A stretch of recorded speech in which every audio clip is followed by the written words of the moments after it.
Arya Stark stood at the prow of the small skiff as it cut across the waters near King's Landing, the deck beneath her feet shifting in the steady tide. She had chosen a moonless night to slip into Blackwater Bay, and each dark wave that lapped against the hull made her recall the deeper currents of her life, currents that had pulled her through war, loss, vengeance, and the whisper of a name that was her own, but that she had almost forsaken. She had once been no one, a girl with no face.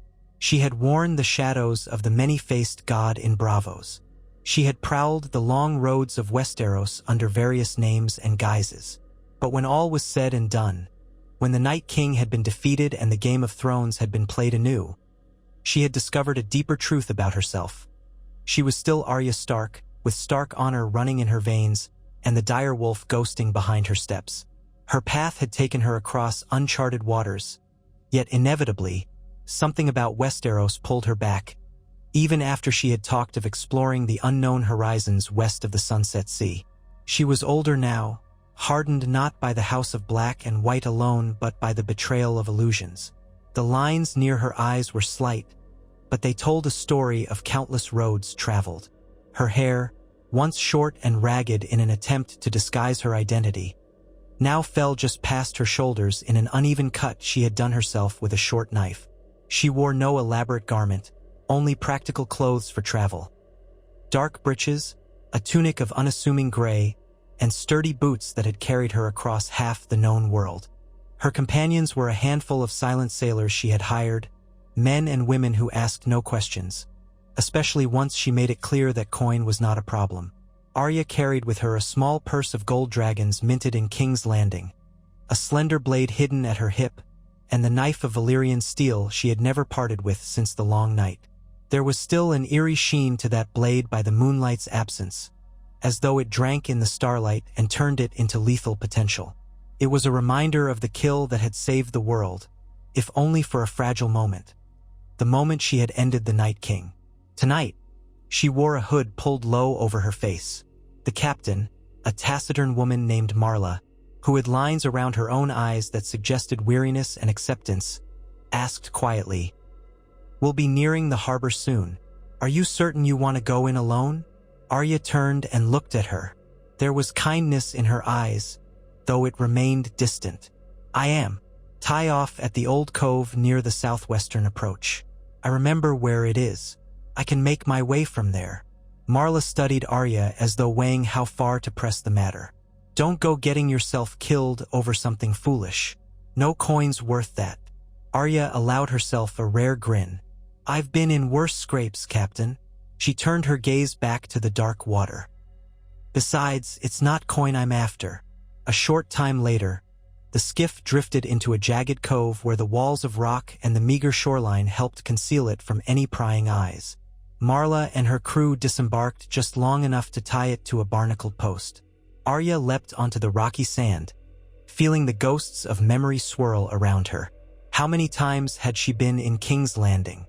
Too many, each time bringing with it some new heartbreak. But there was a sense of resolution in her now. She had come back because the realm was in trouble again, rumors swirling of new power struggles in the capital. And deep in her chest, beneath the layers of everything she had learned to hide, was an unyielding sense of duty. She was Arya Stark of Winterfell, and once the realm had nearly ended on her watch. She would not simply stand aside if the fires of civil war threatened it again. She walked up the narrow footpath leading from the cove, her boots scuffing against loose stones. The night air smelled faintly of brine and fish. Her mind flickered back to old Nan's stories, to the idea that the sea was unstoppable, that it could swallow any man, any kingdom, perhaps the Iron Throne itself. But the Iron Throne, time and again, refused to vanish. The seat of power in Westeros had proven more enduring than any single dynasty, forging alliances and betrayals that shaped the history of the Seven Kingdoms. Now, it sat as empty as it ever was in the wake of war. But rumor had it a new hand tried to close around it. Some said it was the newly risen house who claimed kinship to the Targaryens. Others said an offshoot of the Baratheon line tried to reclaim old rights. And still others whispered that Queen Sansa Stark in Winterfell was being petitioned to unify the North and the South by wedding into a strong southern alliance. But Arya knew her sister. Sansa was many things, brave, strong, capable of ruling the North with a gentler but no less unyielding hand than their brother had. But Sansa had enough sense to know that kneeling to any southern crown was out of the question unless it served the safety of the North. She was also aware that the realm needed stability. But the realm had neglected a crucial truth. So long as the Iron Throne remained, hungry men and women would vie for it. Even as the snows of winter were receding, because the seasons turned once more, something in the world had awakened a new appetite for dominion. Arya's heart pounded as she remembered how Jon had bent the knee to Daenerys once upon a time, how that path had led to heartbreak, and how it had all ended in blood. She recalled the lines on Jon's face the last time she had seen him.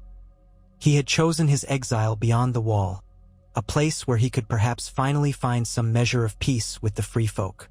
Bran had become king of the Six Kingdoms for a time, or so many believed, though rumors circulated about what truly happened behind the scenes. But she knew her brother. He was more than a king. He was something else, something older, seeing more than mortal eyes. She had loved him, but his path was different from hers. He had let men govern in his stead, and over the years that had proved a precarious arrangement.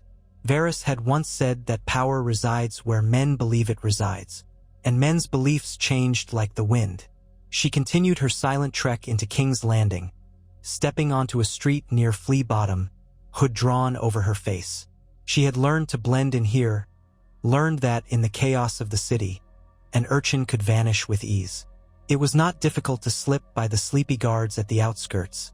They were more concerned about smugglers and possible sellswords. She was just another person in ragged clothes, her face shadowed. King's Landing had been rebuilt significantly since the final battles that ravaged it. New walls had gone up, new houses with bright shutters, new taverns that spilled cheap ale. And yet, in the shifting moonlight, the place still smelled of sewage and desperation. The ghosts of war lingered in corners. She recognized entire sections that had only recently been restored, where scorch marks still stained the stones from Dragonfire all those years ago. Under her breath, she whispered, "It never changes," and in that moment, she felt the conflict of familiarity and revulsion all at once. She made her way through winding alleys, stepping over the drunk, ignoring the hungry, pressing a small coin into the hand of a child who looked at her with wide eyes. For a moment, a pang of memory passed over Arya. A memory of the child she had once been, hungry and alone, running from Lannister guards. That child was long gone.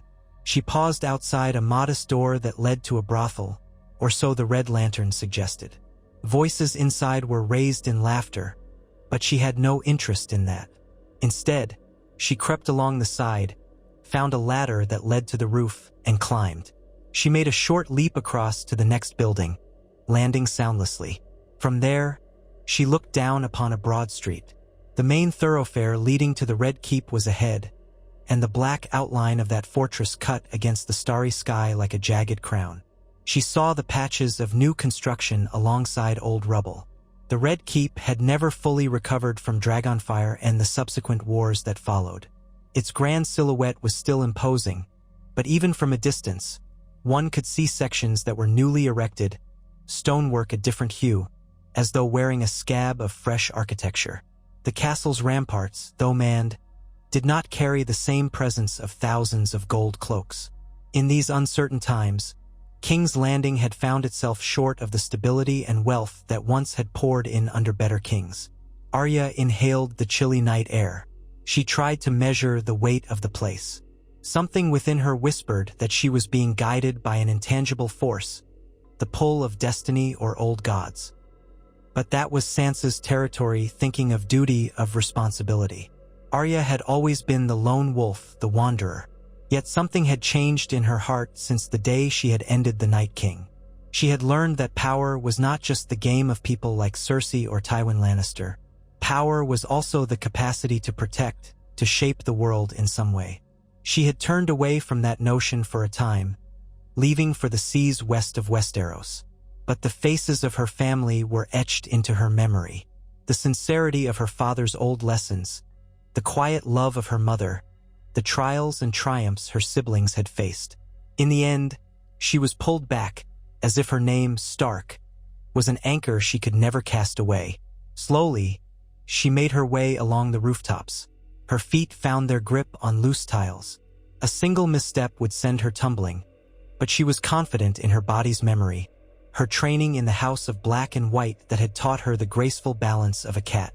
She leapt another narrow gap, then descended a rickety wooden stair at the back of a tavern, slipping onto a side street with the ease of a specter. She had a destination in mind, though she had never stepped foot there personally. An unassuming building rumored to be a quiet hideout for those who wished to remain unseen in King's Landing. She had gleaned this information from a network of whispers she maintained even across the sea. The building was tucked away in a labyrinth of crooked alleys near the city's southwestern wall, far from the main gates. A single lantern flickered outside. She knocked once, paused, then knocked twice more. A slot in the door opened. A suspicious eye flicked out at her. Arya raised her hood just enough so that a glimmer of her face could be seen. She did not speak. The eye disappeared, and she heard the shuffle of a bolt being drawn back. The door opened, revealing a cramped hallway lit by a single tallow candle. The man who had answered the door was old, with a stoop to his posture and a scowl etched into his features. He peered at Arya. "You sure you want in, little shadow?" She offered him a single gold coin, minted with the profile of a king who had likely been dead for a decade. "I do." He pocketed the coin with a snort. "Then be about your business." Arya slipped inside. The hallway led to a small common room in which a few individuals of questionable virtue lounged. A pair of sellswords counting coin, a weathered woman with an eye patch sipping ale, a figure in the corner whose face was hidden beneath a wide-brimmed hat. The smell of onions and stale beer clung to the air. The sellswords cast Arya a glance, but she kept her hood low. She moved to a side table as though she belonged there. She dropped another couple of coins onto the table. The barkeep, a thin woman with a bored expression, raised her brows. "What's your pleasure?" Arya leaned forward and asked in a hushed voice. "Information." The barkeep shook her head. "Information's the one thing we don't sell cheap, girl." Arya revealed another gold piece. "I've got enough for more than cheap." The barkeep nodded slowly. "Then speak." Arya paused, measuring the silence of the room. But none of the others seemed overly interested, as if they were used to hush deals happening under this roof. She spoke, barely above a whisper. "I'm looking for whispers about who currently claims the Iron Throne, and who is vying for it next." The barkeep smirked. "That all? The entire city's full of rumors about that. Since the young king's disappearance, half a dozen lords are sniffing around to be regent or worse, to place themselves on that fancy chair. As for who truly claims it, the throne's occupant is King Harren Targaryen, or so he styles himself, though his lineage is half questionable. He rode in with a small host half a year past, said he was the second cousin to the last Targaryen claimant that died in the wars. So far, he's got a few dragons of gold, but no dragons of flesh and blood. Doesn't matter though. He found allies among certain Tyrell heirs, or so the talk goes, and a handful of Stormlanders. He's perched in the Red Keep, but the city doesn't exactly love him. The taxes are high, the coffers lower every month. He's holding on by a thread. Arya nodded slowly, absorbing the words. "And others?" The barkeep gave her a cunning look. "You're not from here, are you? Or maybe you are but haven't been around for a while." "Others, sure. People talk about Gendry Baratheon, the legitimized bastard of old King Robert, who once was made Lord of Storm's End. They say he has a claim if he'd assert it, but he's gone missing for a while. Rumor has it he's doing something in the Riverlands. Who knows? Then you've got the remnants of House Lannister, though after everything that happened, the name is in shambles. I hear talk that the new head of that house is a minor cousin thrice removed, with more ambition than sense. There's always Dorne, quiet as they are, but you know the Martells had their line broken. Now it's some cousin from an offshoot who runs things there. Some say the people of Dorne are restless enough to try for the throne themselves." She shrugged, as though none of it mattered to her personally. "Bottom line, the throne's never been more precarious. That so-called Targaryen king in the keep tries to cling to power, but he's got no true muscle. The city's rife with thieves, sellswords, and men seeking to fill their purses before the next war. And if you ask me, war's coming. The lords are gathering like wolves around a wounded stag. Arya dropped another gold piece on the table. Thank you. That's enough for tonight. The barkeep swept the gold away in a smooth motion. She spared Arya a second glance. You've got an interest in who sits that spiky chair? A lot of folks do. You be careful. They say the Targaryen pretender has eyes everywhere.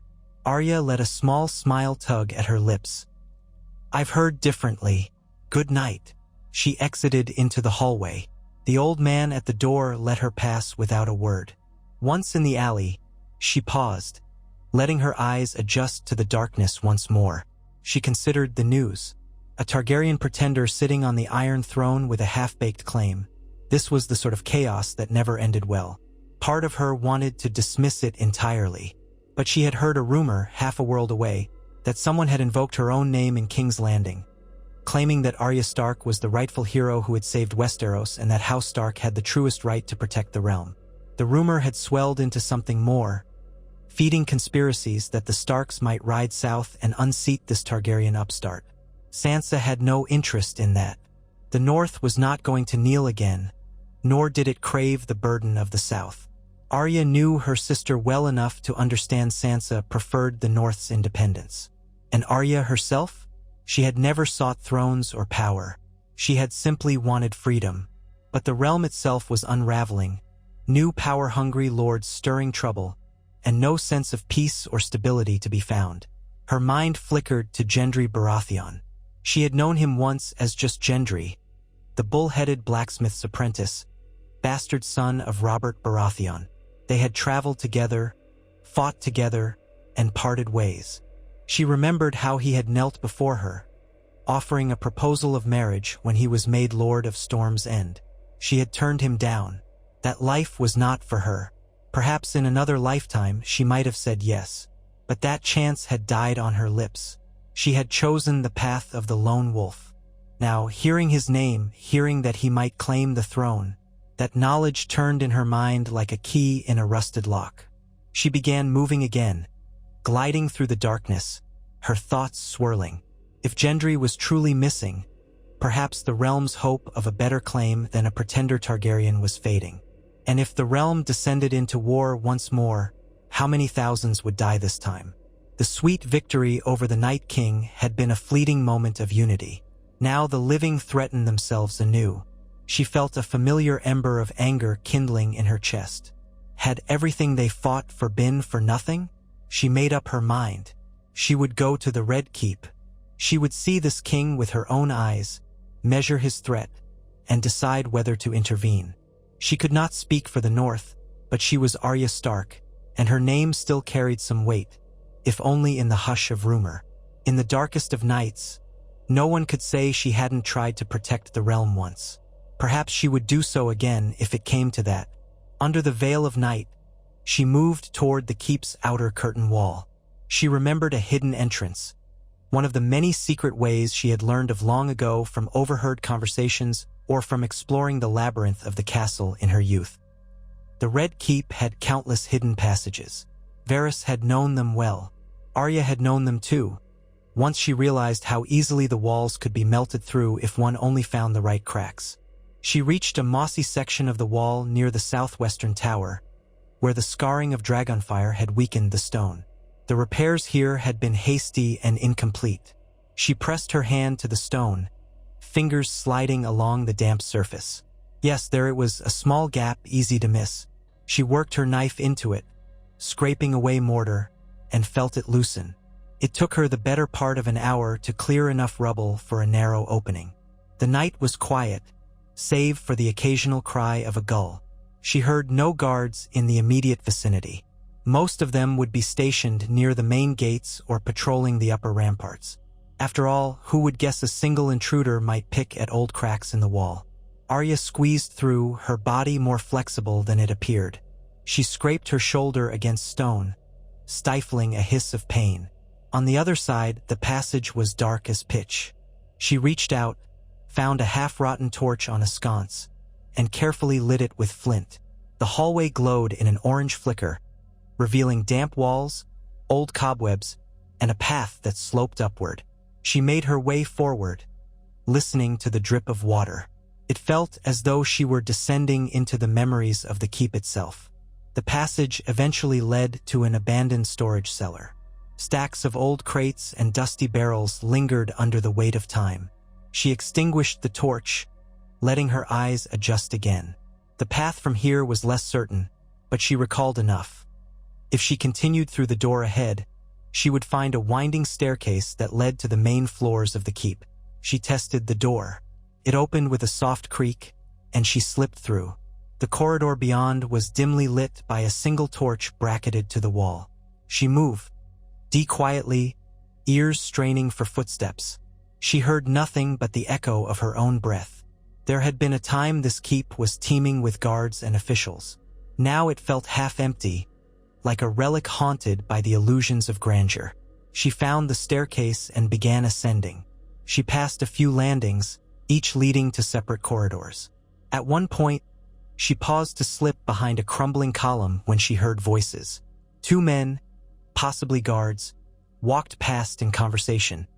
"He's not even a real Targaryen, if you ask me. Might as well be a sellsword wearing a silver wig," said one guard, a note of bitterness in his tone. The other guard replied in a hush, "Keep your voice down, you fool. If the king's men hear you slander him, you'll be out of a head. Besides, rumor is he's trying to wed a Martell woman to secure Dorne's support. Some say he's even got eyes on the north. Wants to marry the Lady of Winterfell or her heir. Wouldn't that be a sight?" Arya felt her jaw tighten. She was not surprised. The South had always wanted to entwine the North. She wished them luck if they tried to force Sansa into anything. The conversation faded as the guards continued down the hall. Arya moved on, climbing higher until she reached a corridor she recognized that led toward the throne room. Her heart thudded against her ribs, remembering the time she had glimpsed the Iron Throne, that monstrous chair of swords hammered together by the fires of Aegon's dragon. She found a vantage point in the darkness near the entrance to the throne room. The massive double doors stood slightly ajar. She pressed her eye to the gap and froze. The room was lit by braziers, the flames casting long shadows across the floor. The Iron Throne loomed at the far end on its raised dais, and upon it sat a slender young man with silver blonde hair that fell in ringlets around his pale face. He wore a black tunic embroidered with a three-headed dragon in silver thread. A few courtiers milled about, some in heated discussion. A pair of Kingsguard knights, if they could truly be called that, stood at the base of the throne, armor polished to a bright sheen. Arya studied the so-called king. He appeared anxious, his hands gripping the arms of the throne as though unsure of how to sit in it. A middle-aged man in fine robes stood before him, speaking. She recognized him from the rumors. Grand Maester Orville, newly appointed after the last one had died. The man's voice rose and fell in a tone of forced deference. "The levies are stretched thin, your grace. We can't rely on the Tyrell cousins for more gold if we continue to raise taxes. The people grow restless. There have been riots in Flea Bottom." The Targaryen pretender, King Harren, shifted on the throne, a scowl twisting his features. "Then quell the riots. Do we not have enough gold cloaks left to keep order?" Orville bowed his head. "We do, but their loyalty is questionable, sire. They have gone unpaid for many weeks. We are behind on wages. I will see to it that the Stormlands pay their share. Word has come that Gendry Baratheon lurks near the Trident, possibly raising forces. We can seize Storm's End in his absence and demand tribute." Orville cleared his throat. "Forgive me, sire, but laying siege to Storm's End might provoke a larger conflict we can ill afford." Harren's face twisted in annoyance. "We cannot appear weak. If the lords sense blood, they will descend upon us. Better to take the initiative. I am the Dragon King." He placed a hand on his chest. "I will not cower behind these walls." Arya felt her lip curl. His voice held none of the measured gravity of a true leader. He sounded more like a cornered rat. She saw how the courtiers exchanged uneasy glances, each wondering if this plan would bring ruin upon them all. And how many times had the realm seen the same pattern? A fragile monarch tries to assert authority, forces the lords into war, and the small folk bleed for it. She exhaled slowly, stepping back from the doorway. She had seen enough to confirm the swirling rumors. That night, she found a small corner in an abandoned hallway and settled into a restless sleep. She used an old cloak as a blanket, her back against a cold wall. Memories of all that had come before drifted through her mind. Ned Stark's last moments on the steps of the Great September, the chaos of the war that followed, Joffrey's cruelty, the name of each person on her kill list, so many of whom lay dead by her hand or by another's. She remembered the freedom she had felt traveling east, the curiosity that had driven her west. And she remembered the promise she had once made to protect her own. When dawn approached, she woke to the faint shuffle of servants. Quickly, she pulled up her hood and vanished into the shadows. By the time the corridors filled with bustling staff, she was only another quiet presence in the tapestry of the keep. She'd spent years perfecting the art of being unnoticed. Her plan was uncertain. A part of her knew that if she did nothing, war would come. Another part of her whispered that she was not meant for this. She was not a queen or a ruler. She was a killer, a traveler, a wolf who walked alone. But a memory of her father's voice echoed in her mind. When the snows fall and the white winds blow, the lone wolf dies, but the pack survives. Sansa, Bran, Jon, they had all carried the responsibility of leadership in their own ways. Perhaps it was time Arya faced that path as well, if only to prevent a bloodbath that would consume countless innocents. Quietly, she made her way down to the courtyard where the keep's stables were located. A few stable hands bustled about, but she moved among them unnoticed. She saw the layout: a modest stable, a paddock where a few horses were exercised. The Red Keep had never fully recovered its grandeur. The yard was half empty, the stables holding only a handful of horses of decent breeding. Clearly, King Harren lacked the resources and alliances to maintain a grand stable of war horses. She approached one of the stable hands, a boy no older than 12 with straw-colored hair. She leaned in and spoke softly. "I hear you have swift horses." The boy looked up, blinking. Arya slipped him a silver coin. "I need to borrow one, just for a short ride around the city. I'll return it before dusk." The boy glanced at the coin as though it were a small fortune. He hesitated, but the glimmer of silver outweighed caution. He nodded and led Arya to a chestnut mare. Arya patted the horse's flank, murmuring reassurance. She saddled it with deft hands, swung onto its back, and guided it out of the gate. The guards at the gate barely spared her a glance, assuming her to be some messenger or servant. She rode out into the streets of King's Landing, the morning sun casting long shadows. She made her way through the winding roads, ignoring the filth of Flea Bottom. Instead, she headed toward the city gates. She wanted to see if the rumor of Gendry's men near the Trident held any truth. If Gendry truly planned to press his claim or defend Storm's End, it might offer an alternative to the Targaryen pretender. Yet Arya harbored no illusions. Another war of claimants was the last thing the realm needed. But she had to know the truth. She traveled north along the Rose Road, which connected King's Landing with the Reach, but veered off onto a smaller path that led toward the Riverlands. As she rode, she saw signs of wear on the countryside. Some fields lay fallow, the peasants too burdened by taxes or conscription to tend them. She passed a few travelers heading south, their faces weary. They murmured of bandits on the roads and uncertain times. It reminded Arya of the days she had wandered these roads with Yoren, Gendry, and Hot Pie, so many years ago. The ghosts of the past seemed to walk beside her, silent and somber. By midday, she reached a crossroads inn.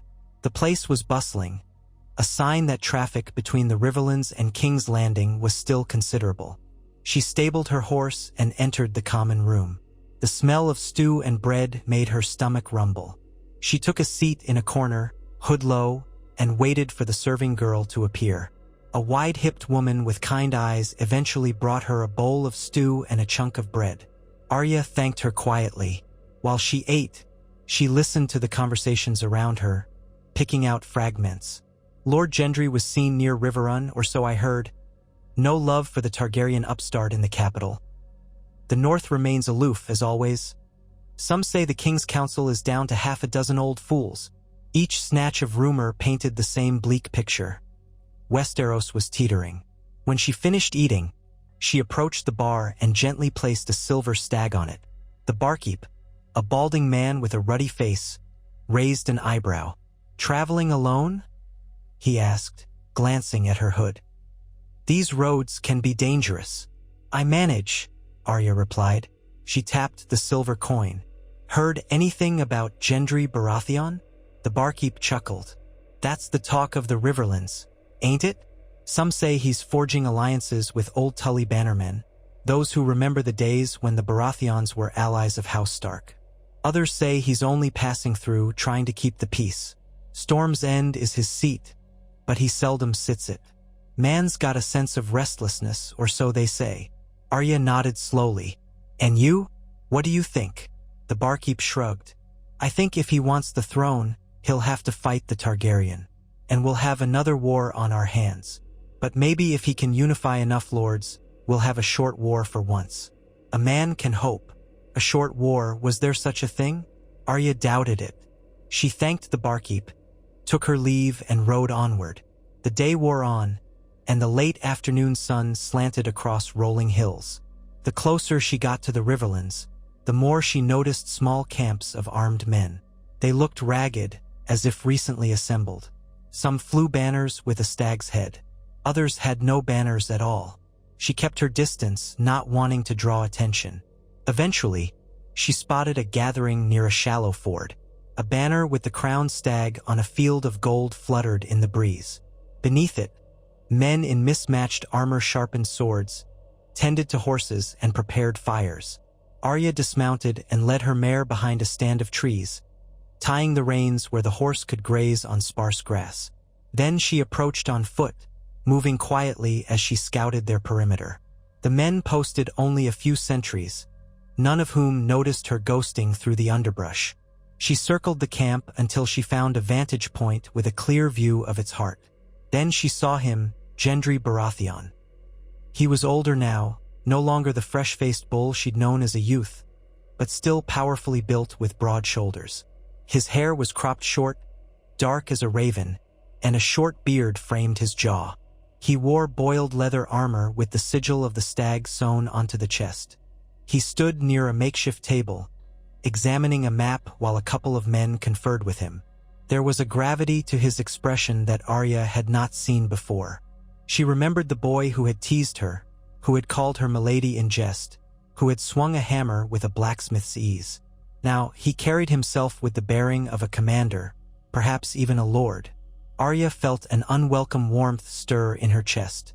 She remembered how he had looked at her, once, in the confines of Storm's End. The memory was bittersweet, a path not taken. She pushed those thoughts away and reminded herself why she was here. She needed to know his intentions. Would he make a move on King's Landing? Would that help the realm, or drag it into further chaos? She waited until the men around him dispersed, leaving him momentarily alone at the table. Then, silent as a shadow, she approached from behind. He was marking a spot on the map with charcoal, muttering to himself about supply lines. She stopped just a few steps away and said, in a low voice, "You never did like complicated lines, did you?" Gendry froze at the sound of her voice. Slowly he turned. His eyes landed on her hooded figure, and for a moment, confusion clouded his face. Then she lowered her hood enough for him to see her features. His eyes widened in disbelief, and he whispered, "Arya." She gave a nod, a half-smile tugging at her lips. "I heard rumors there was a Baratheon in the Riverlands, stirring up trouble." He let out a breath, a smile of astonishment and relief crossing his face. For a second, he looked like the boy she remembered. "Gods, it really is you." He glanced around, as though uncertain if he might be dreaming. Then, abruptly, his face became more guarded. When did you get here?" She stepped closer, still cautious. "Last night in King's Landing. I heard you were out here, so I came." She paused, letting the moment sink in. I see you're gathering men. Thinking of taking the capital? Gendry snorted, running a hand through his short hair. Is that what they say? It's not so straightforward. The Targaryen pretender has raised taxes, started threatening my seat at Storm's End. He's the one who declared me an outlaw. I only have so many choices. Let him seize my lands and impoverish my people, or stand against him. He's done little to garner the love of the small folk. So many have flocked to my banner. Some might claim I'm aiming for the throne. Maybe that rumor suits me if it keeps men loyal, but... He paused, meeting her gaze. I don't want a crown, Arya. I just don't want the realm to tear itself apart again. The Targaryen is incompetent, and others are eyeing that seat. Someone has to keep the peace. Arya studied him, her heart pounding with conflicting emotions. So you'd claim the throne to keep the peace? He shook his head. If that's what it takes, maybe. But I don't relish it. I remember your brother, Jon, and how the weight of leadership pressed on him. I never sought this. But my men believe in me, and I won't let them down. She tilted her head. Men follow you now. That's new. A wry smile crossed his lips. I learned a thing or two since we were kids. The lords respect the Baratheon name. And I learned to lead when Daenerys's armies marched on the city. Time and experience, I suppose.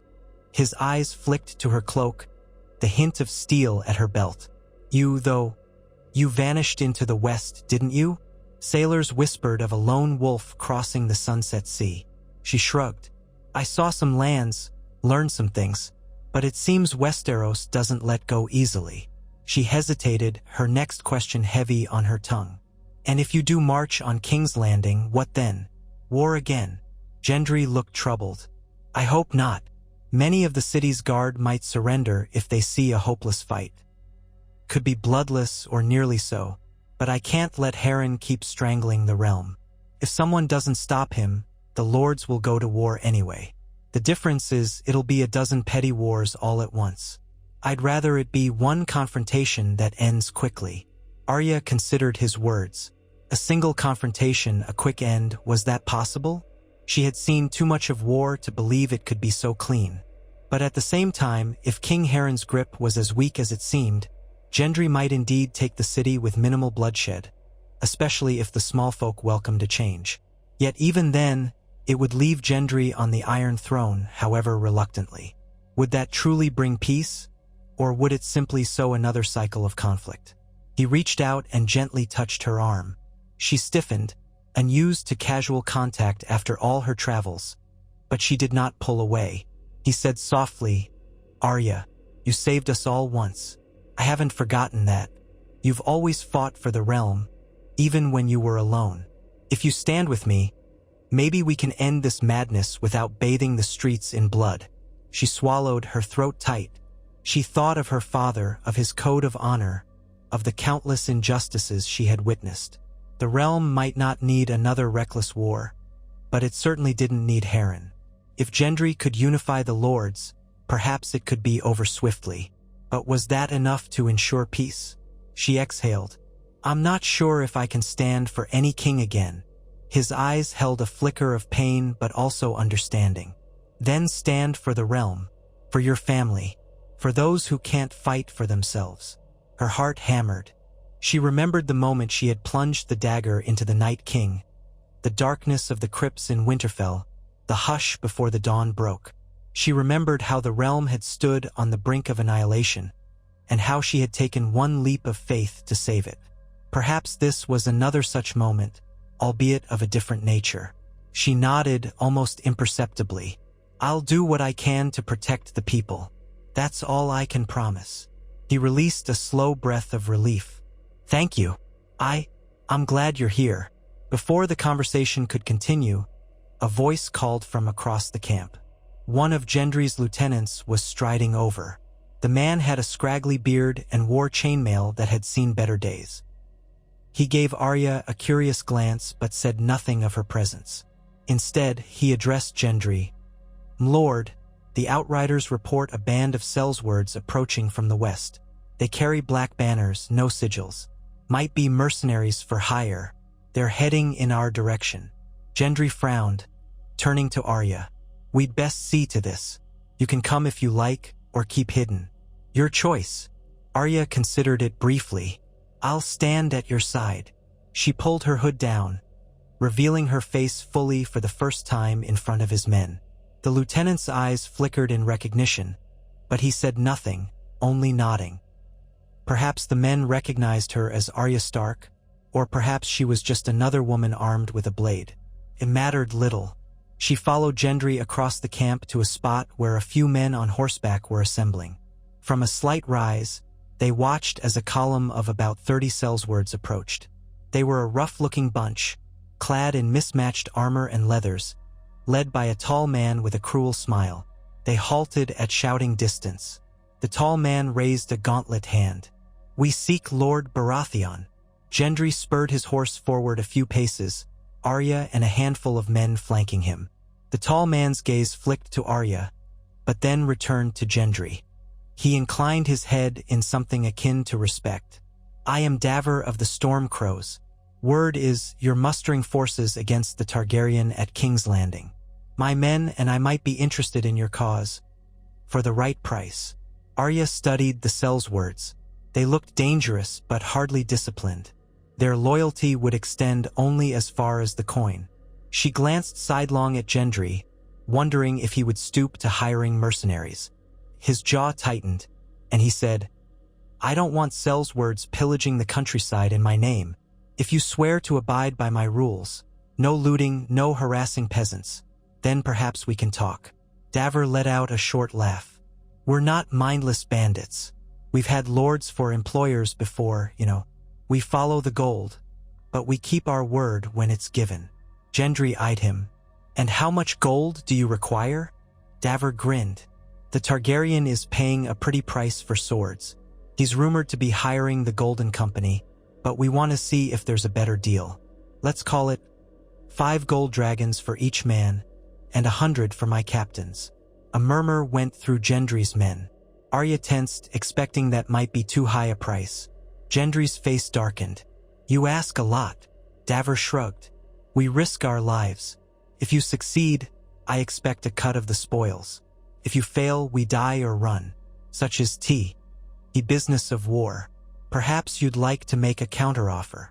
One of Gendry's men growled. We don't need your kind, mercenary scum. Gendry held up a hand to silence him. He studied Davor as though weighing the situation carefully.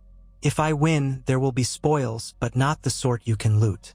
If you're truly seeking a better deal than the Targaryen can offer, maybe we can find common ground. But I won't pay you 5 dragons per man up front. You'll get 1 dragon per man now, the rest after. Davor's grin widened. Done. He held out his hand. We have a bargain, then, Lord Baratheon. Gendry hesitated. Arya could see the conflict in his eyes. To hire sellswords was to risk some measure of principle. But he needed men, and quickly, to avoid a long stalemate. Finally, he nodded and clasped Davor's hand. We have a bargain. Davor beckoned to his men, and they rode forward in a ragged line, some dismounting to greet Gendry's troops, some scanning the camp with hungry eyes. Gendry turned his horse around and motioned Arya to follow him away from the immediate throng. They rode a short distance out of earshot. Once there, Arya asked quietly, You're really going to trust them? He let out a weary sigh. I don't trust them, but I need their swords. If I have enough men, King Harren might surrender without a fight. That's the best outcome for everyone. But if I don't muster a sizable force, he'll think he can crush me. Then we'll have a battle, and the small folk will suffer. Arya nodded, though her stomach churned. I understand. They returned to the camp, dismounted, and Gendry called for one of his captains to distribute the initial payment. As a small chest of coins was pried open, the sellswords grinned and jostled, collecting their share. Arya noticed how Gendry kept a careful watch, making sure the men didn't get out of hand. Meanwhile, she moved through the camp, overhearing bits of conversation. Most of Gendry's soldiers were from the Stormlands, some from the Reach, and a few from the Riverlands. They muttered about the Targaryens' misrule, the dryness of the harvest, and the hope that Gendry would restore order. Some recognized Arya's face, whispering among themselves. A Northman, one of the few, approached her with a respectful bow. "My Lady Stark," he said quietly, "I fought alongside your brother, Jon Snow, during the Great War. It's an honor to see you here." She gave him a nod. "It's just Arya. I'm no lady." The man nodded, keeping his eyes lowered. "As you say, Arya, I hope you'll fight with us." It'd give the men a real sense of hope. She managed a small smile. "Hope that there won't be too much bloodshed, I pray." The man grimaced. I pray for that as well." He stepped away politely. It was past dusk when the newly arrived Sellswords finally settled in. The campfires glowed across the field, flickering sparks swirling into the night sky. Arya found a place near Gendry's tent, standing watch as the shadows deepened. Eventually, he emerged, looking weary. He caught her eye, jerked his head in a silent invitation for her to join him inside. She followed, stepping into a simple pavilion tent with a small cot, a table, and a few candles. Gendry sank onto the cot, removing his bracers. "We'll march in 2 days. I'm giving my outriders time to secure the roads so we're not ambushed. I've sent ravens to a few lords in the Crownlands who might prefer me to the Targaryen. If all goes well, we'll approach King's Landing with enough force to demand Harren's surrender." Arya nodded, leaning against a tent pole. "And if he refuses?" Gendry stared at the ground. "Then we try to take the city quickly, minimize casualties. My men are more disciplined, but Harren has the walls. Still, the city's defenses are not what they used to be. We might breach them if we're clever." He sighed, lifting his gaze to meet hers. "I'm sorry to drag you into this. I know you hate all this intrigue." She shrugged, her expression unreadable. "I made my choice. If this is the best way to prevent a larger war, then so be it." For a moment, they were silent, the only sound the soft crackle of candlelight. Then Gendry spoke more quietly. "When this is done, no matter how it ends, I want you to know, I never forgot you, Arya. Not once." She felt a twinge in her chest. She looked away. "That was another life." His voice softened further. "Maybe, but it shaped who I am. And you saved us all. You're part of the reason I'm able to stand here now, trying to keep the realm from falling apart." She swallowed hard, trying to maintain her composure. "We all fought for the realm, Gendry. I wasn't the only one." He nodded. "True enough." He rose from the cot, took a step closer to her, but did not touch her this time. "I won't press the matter, but if you ever want to talk about the old days, I'm here." She flashed a faint, sad smile. "The old days are gone." Then, she turned and slipped out of the tent into the night air. 2 days later, Gendry's combined force departed in a long column, marching south toward King's Landing. Arya rode near the front, hood drawn to minimize recognition along the roads. The plan was straightforward. Approach the city gates, demand King Harren's surrender in the name of Gendry Baratheon, and if refused, attempt to take the walls by storm or subterfuge. Arya was no stranger to stealth. She had promised Gendry that she would attempt to open the gates from within if it came to that. They remembered the approach she had used the night she arrived in the city. The march took 2 days, during which time outriders reported little resistance. Occasionally, a group of gold cloaks would appear on the horizon, see the approaching host, and vanish. King Harren had not the numbers to challenge them in open battle. It seemed his only chance was to fortify the city and hope for a siege or an unlikely alliance with another lord. On the morning of the second day, the high walls of King's Landing came into view, the city sprawling behind them. The smell of ash and the faint whiff of sewage carried on the wind. Gendry halted his force a short distance from the main gates. He dispatched a herald to announce his presence, offering terms for peace. Arya remained by his side, scanning the battlements. They saw men in mismatched armor peering down from the walls, gold cloaks among them, but the numbers were thin. The herald's voice carried across the open ground, reading the demands. "King Harren Targaryen, you are called upon to relinquish your claim to the Iron Throne. In the name of the Seven, and for the good of the realm, Lord Gendry Baratheon of Storm's End demands your immediate surrender. There shall be clemency for all who lay down arms. The city shall be spared. Should you refuse, we shall be forced to take the city by force."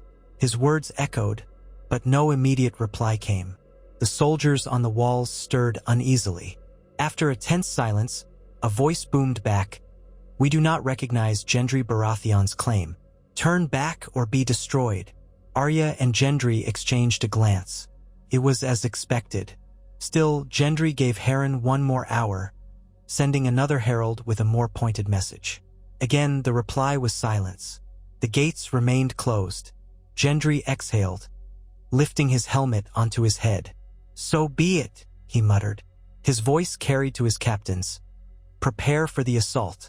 Archers on the rise, infantry forward." Sel's words to the western approach with the rams. Arya watched the lines of men move into position with surprisingly little chaos. Gendry had chosen his captains well. Each took command of their respective units, guiding them with short, sharp orders.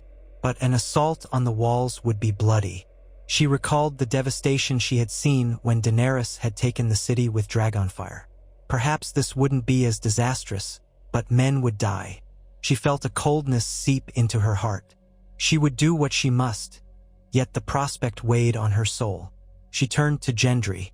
"I might be able to slip inside and open one of the lesser gates from the inside. There's a postern gate by the southwestern tower that's rarely guarded. If I can open it, your men could get in and flank the defenders." He studied her, concern etched on his face. "It's dangerous." She managed a faint smirk. "Danger doesn't stop me." He gave a curt nod. "Very well. Take a small group if you must, or go alone if you prefer. But be careful." She dismounted, passing the reins to one of the soldiers. Then she slipped away from the main force, skirting the city walls with practiced stealth. She kept low, moving quickly across patches of ground that offered some cover. Occasionally, she heard shouts from the battlements, men gathering to repel the main assault. She used the distraction to her advantage, circling around to the southwestern approach. She recognized the cove where she had landed just nights before. There, she found the same rocky outcrop. The small boat she had used with Marla was gone, presumably returned to open waters, but the hidden footpath remained. She pressed herself against the wall, feeling for the loosened stones she had pried apart. The crack was still there, wider than before. With some effort, she slipped into the dark passage once again. This time, she needed no torch, as the faint daylight leaked in behind her, and she knew the path. She moved through the tunnels until she emerged into the storage cellar. From there, she advanced up the corridor to a side passage she remembered, which led to the southwestern tower. The keep was in chaos. She heard distant echoes of frantic footsteps, the ring of steel, shouts of confusion. King Harren's men were scrambling to position themselves along the walls, uncertain where the main attack might come from. The southwestern tower was manned by only a few guards, and Arya easily avoided them with her knowledge of the hidden nooks and secret passages. She emerged near the postern gate, a small iron door set in the thick wall. It was locked and barred from the inside. She glanced around for guards, found none in immediate sight. Quickly, she pulled loose the wooden bar that held the door shut. Then she used a small pick from her belt to manipulate the lock. Within moments, she had unlatched it. The heavy door creaked open, revealing a short drop to the outer side of the wall. She could see Gendry's men in the distance, pinned down by arrows. She waved once, a subtle signal. One of the watchful captains, a tall Stormlander with a green sash, spotted her. He signaled to a squad of men, and they began moving around the perimeter. Arya slipped back into the shadows, waiting to make sure no one closed the door. Soon enough, the Stormlanders arrived. They entered cautiously, weapons drawn, expecting an ambush. She guided them through the corridor, quietly dispatching 2 unsuspecting guards who happened to cross their path. The Stormlanders spread out, one group heading for the ramparts, another moving to secure the courtyard. Within minutes, the southwestern tower was in Gendry's hands. The defenders, unaware of the infiltration, remained focused on the main gate, where rams battered the thick doors. Now, with the southwestern tower in allied hands, Gendry's men could flood the city. Arya led them deeper into the Red Keep, passing familiar corridors that stirred old memories. Along the way, more defenders appeared, confused and outnumbered. Skirmishes broke out. Steel clashed on steel. Arya ducked a spear thrust and slashed a man across the leg, then dispatched him with a quick thrust to the chest. She felt the old reflexes returning, that lethal dance she had learned in Bravos. Adrenaline coursed through her veins, but she fought to keep her focus. Her purpose was not slaughter. It was to bring a swift end to this conflict. She found herself near the throne room corridor, the same vantage point she had used to spy on King Harren days before. Shouts echoed through the halls. Stormlanders were subduing the last pockets of resistance. She heard Gendry's voice ring out somewhere ahead, commanding surrender, offering mercy. Despite her misgivings about war, she felt a tiny flicker of relief that Gendry sought to avoid wanton killing. She pushed open a side door and stepped into the throne room. The braziers were lit, and the Iron Throne loomed in the flickering light. King Harren stood before it, flanked by his 2 Kingsguard, while a handful of courtiers cowered to the side. The double doors at the far end burst open, and Gendry strode in, accompanied by half a dozen men in armor. Harren's expression was a mix of rage and fear. Gendry halted halfway down the throne room's aisle, pointing his sword at Harren. "King Harren Targaryen, your men have lost. Lay down your arms, and I'll grant you mercy." Harren's face twisted. "You have no right. I am the blood of the dragon." Arya circled around the pillars, staying in the shadows. The 2 Kingsguard stepped forward, leveling their swords at Gendry's party. Gendry's men fanned out, weapons at the ready. Tension crackled in the air. Harren stared at Gendry with desperate defiance. "You're a bastard, a pretender to a dead line. I am the rightful king." Gendry's jaw tightened. "I never sought the throne, but the realm will not suffer your misrule. You have no allies left, Harren. Surrender." One of the Kingsguard lunged, and steel clashed in a sudden rush. Gendry's men engaged them, swords ringing off plate armor. Harren stumbled back, eyes wide.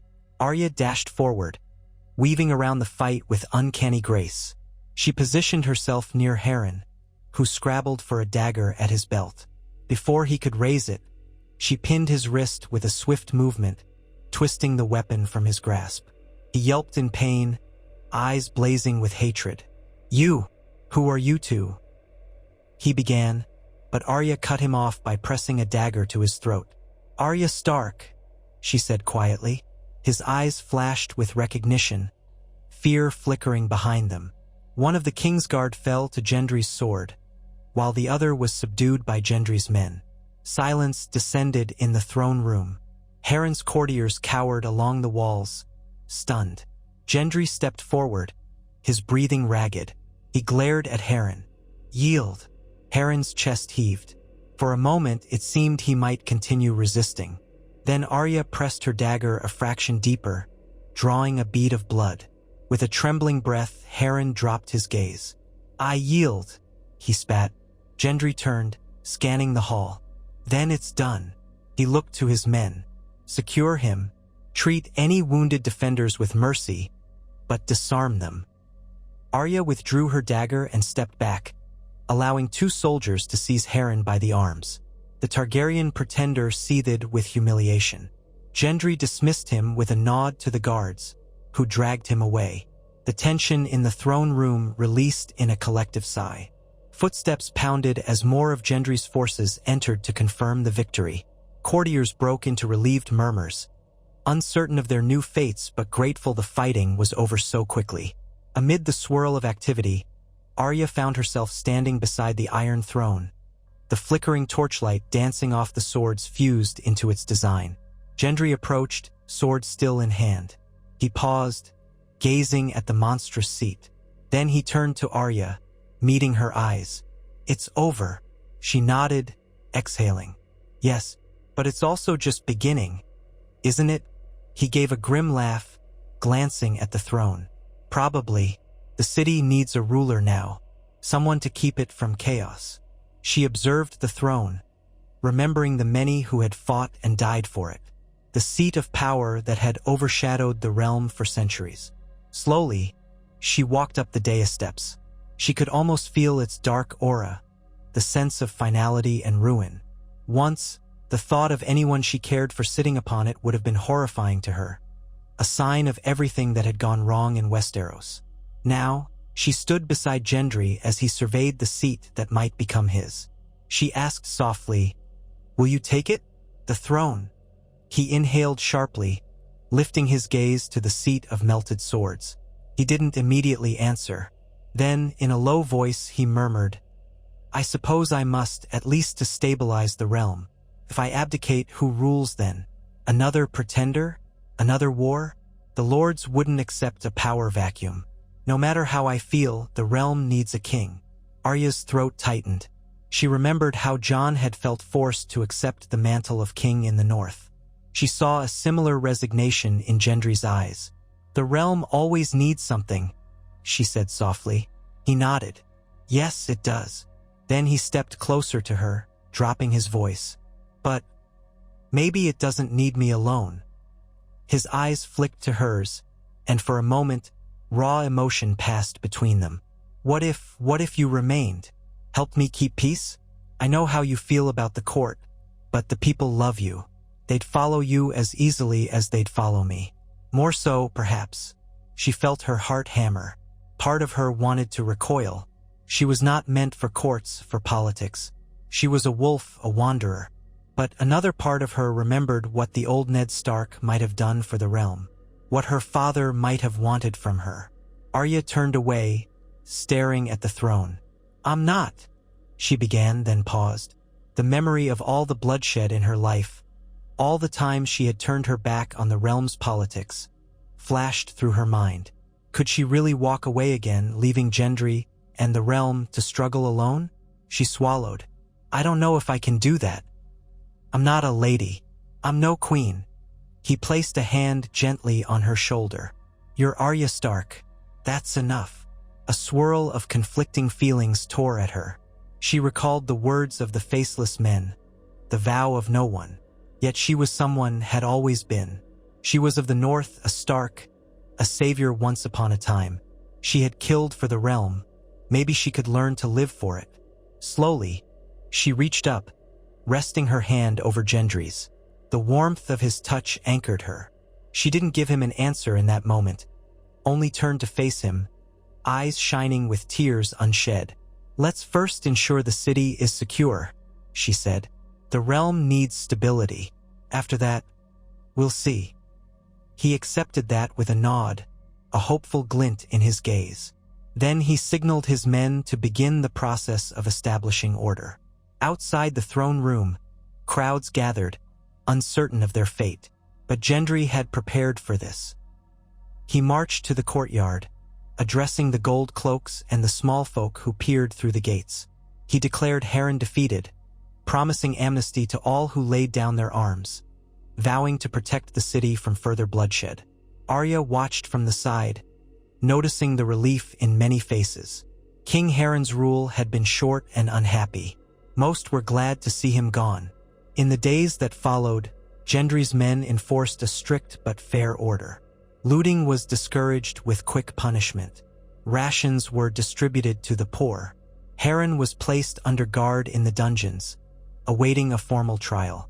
Messages were sent to lords across Westeros, inviting them to come and discuss the future of the realm.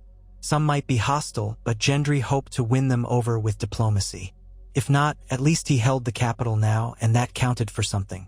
Amid this whirlwind, Arya found herself drawn into the administrative heart of King's Landing. She helped quash rumors, escorted frightened nobles out of hiding, and settled small disputes. Whenever men questioned her authority, she gave them a sharp glare or simply stated, "I am Arya Stark of Winterfell." That was often enough. The city began to buzz with talk of the wolf, who stood beside the new occupant of the Iron Throne.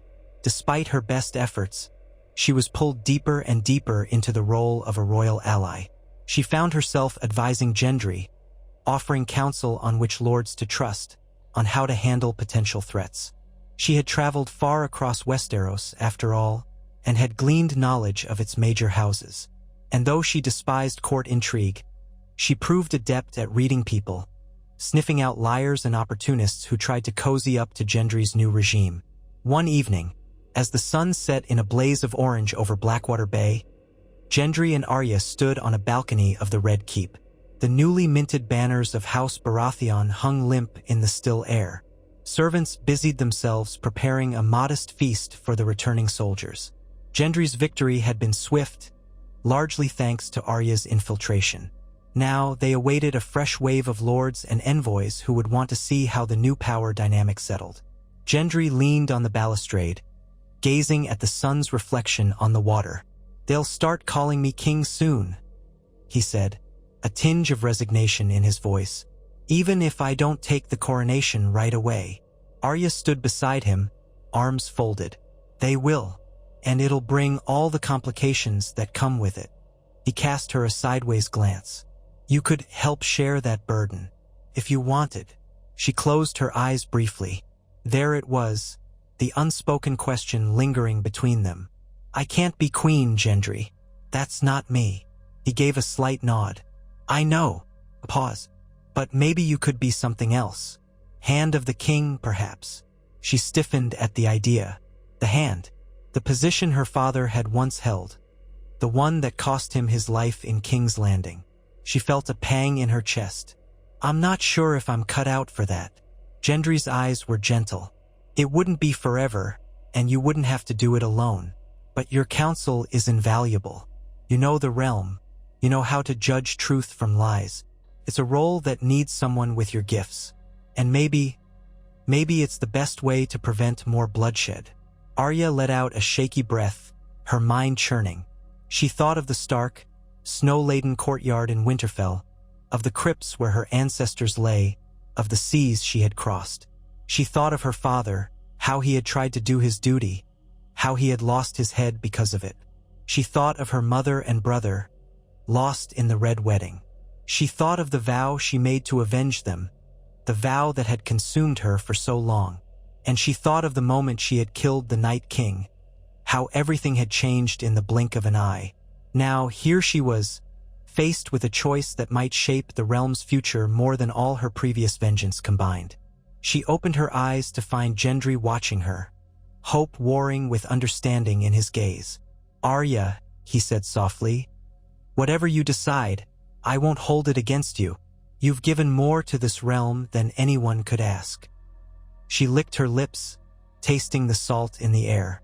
"I'll think about it, but I make no promises." A weary smile curved his mouth. "That's all I can ask." The next morning, courtiers assembled in the throne room. Gendry had decided to hold an audience, to address the city and receive emissaries from various houses. Word had traveled quickly through the Crownlands, and a crowd gathered outside the Red Keep too. The battered gates had been repaired hastily, and gold cloaks, now under Gendry's command, kept order. Arya stood by one of the towering pillars, arms folded, scanning the room for threats. Gendry sat on the Iron Throne, looking awkward and uncomfortable. But he held himself with calm authority, a far cry from Harren's fearful posturing.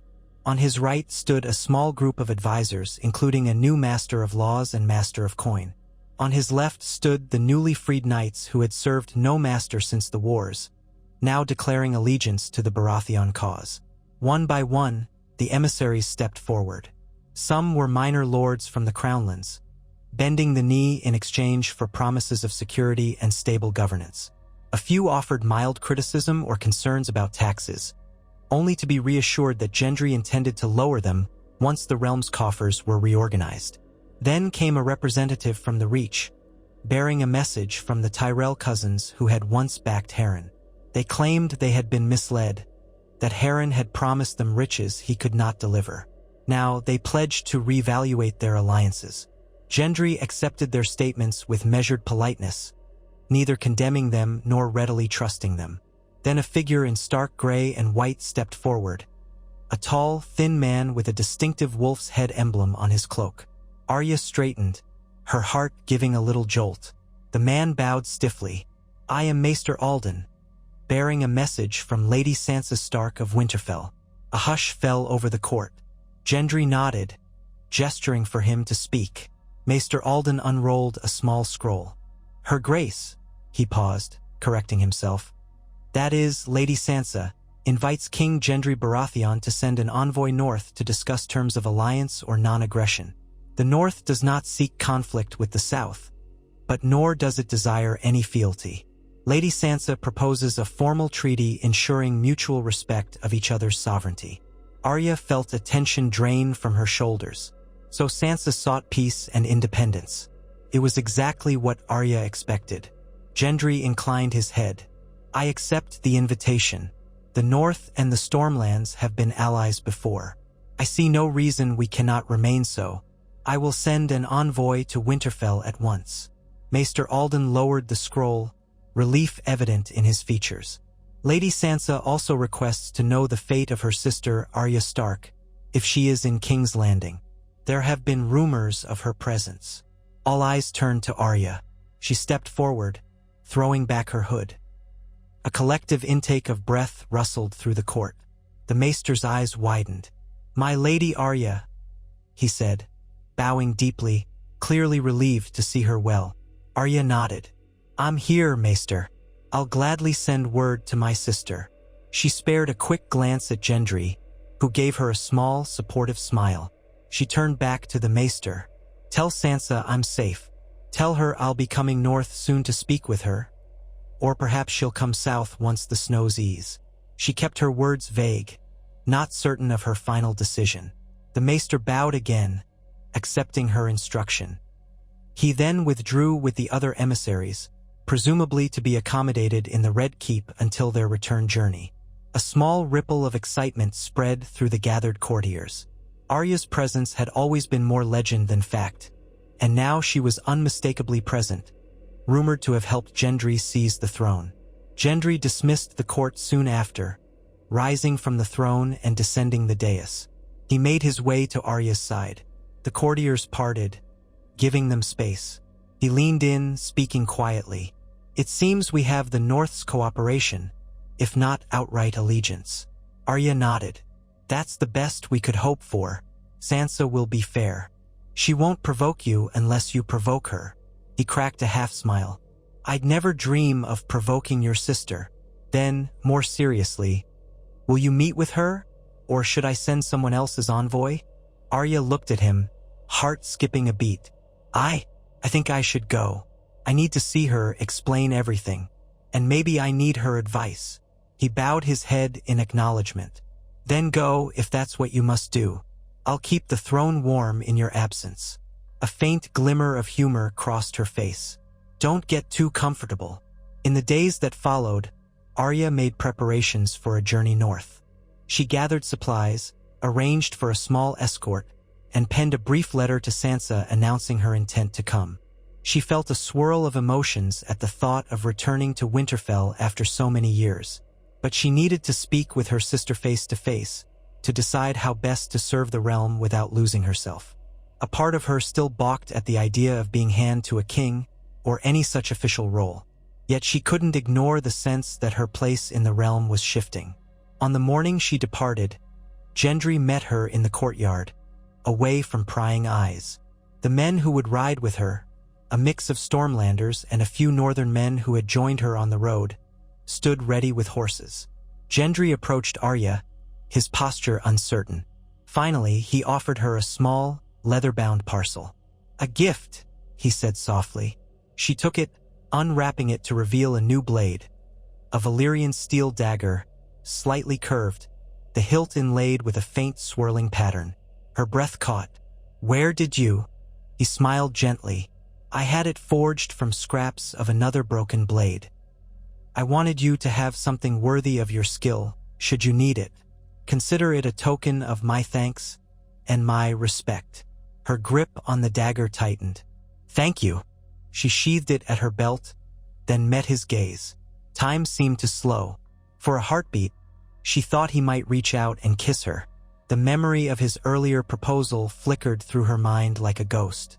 But instead, he lifted his hand to her cheek, softly brushed a stray hair aside, and said, "Safe journey. You'll always have a place here, Arya, if you want it." She swallowed hard. Emotions churned in her chest. She managed a brief nod, then turned away, mounting her horse. Her escort formed around her. With one last glance at Gendry, she spurred her steed and rode out of the Red Keep. The gates were open, and the city beyond teemed with life under the new regime. She passed through the throngs of small folk who looked at her with curiosity, some even cheering. The name Stark still carried weight, even so far from the north. Once outside the city walls, she set her horse to a steady canter, heading north along the King's Road. A swirl of thoughts accompanied her on this new journey. The memory of the Iron Throne in all its foreboding presence lingered. The warmth of Gendry's hand on her cheek. The uncertain road that led to Winterfell and beyond. She was Arya Stark, once a girl with a list of names, a wolf who had walked alone across seas and strange lands. Now she was perhaps something else, something more. The realm looked to her as a figure of hope, or fear, or both. The idea of it felt impossibly large on her shoulders.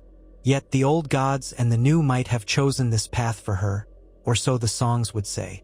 Her breath exhaled in a plume in the crisp morning air. Somewhere in the distance, snow still blanketed the higher hills. She carried with her the memory of all that had been lost and all that might be saved. And as she rode north, the question lingered. If the lords clamored for it, if the realm itself demanded it, would Arya Stark ever take the Iron Throne for herself? She didn't know the answer, not yet. But a small part of her, the part that still remembered running through the courtyards of Winterfell with a wooden sword, learning needlework from Syrio Farrell, and whispering names into the dark before sleep, knew that if it came to protecting the realm, there was no limit to how far she would go. For now, she rode on, the lone wolf still walking, but with the promise of a pack behind her, should she ever choose to gather it. And though she could not see the future, she knew that her story, and the realms, was far from over. Arya Stark rode north from King's Landing with the morning sun on her shoulders, a small band of soldiers trailing in her wake. Winter had ebbed in the south, and in its place, spring rains and warm breezes had begun to blanket the farmlands.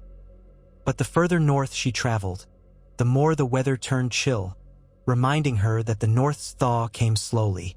Twice in as many days, they passed caravans of merchants who stopped to gossip about the new king in the Red Keep, a Baratheon on the Iron Throne. And was it true that Arya Stark herself had a hand in toppling the Targaryen pretender? She listened to their chatter with a guarded expression.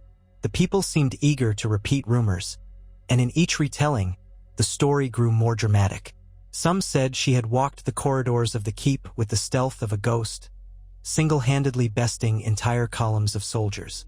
Others claimed she had wrestled King Harren to the floor. A few of the Stormlanders traveling with her, who had actually seen bits of the assault, wore knowing smiles but did not correct the tales. Legend had always traveled faster than truth. Each evening, they found shelter in an inn or a minor lord's holdfast. Whether because of the Stark name or Gendry's newly minted authority, they were seldom turned away. Arya took little comfort in the hospitality, though she recognized it was better than crouching in the wilderness. Her escort counted no more than a dozen men, enough to fend off common brigands, but hardly an army. She slept lightly, always attuned to the rustle of wind, the creak of floors, the footfalls in the halls. Even on the road, old habits of caution were impossible to discard. On the 6th day of travel, they approached the border of the Riverlands and the Neck. The transformation of the land was evident. Streams and marshes replaced the rolling fields, and the air had a dank, peaty smell. Here, the roads were less traveled, and so the day passed without much sign of other wanderers.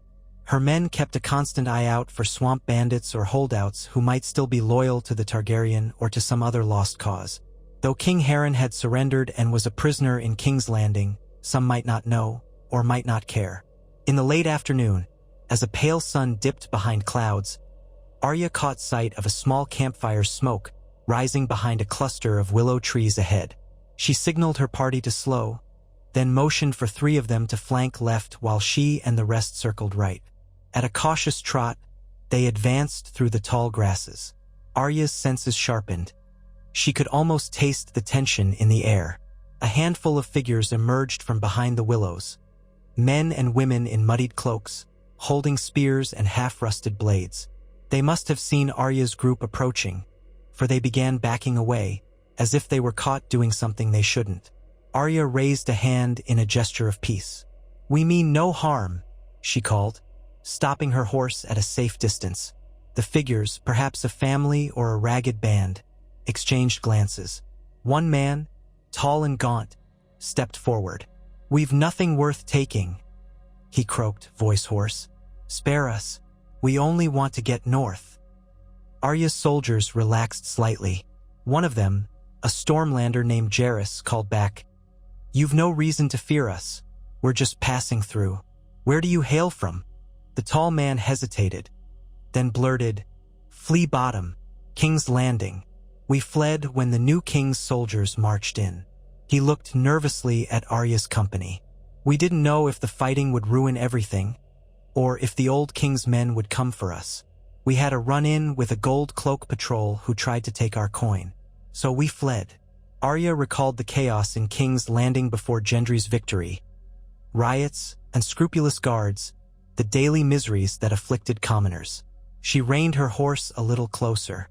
"The city's more stable now," she said evenly. "But if you're set on going north, there's no law that prevents you. The roads are dangerous, though." The man's eyes flicked to the soldiers' sigils. "You're with the new king?"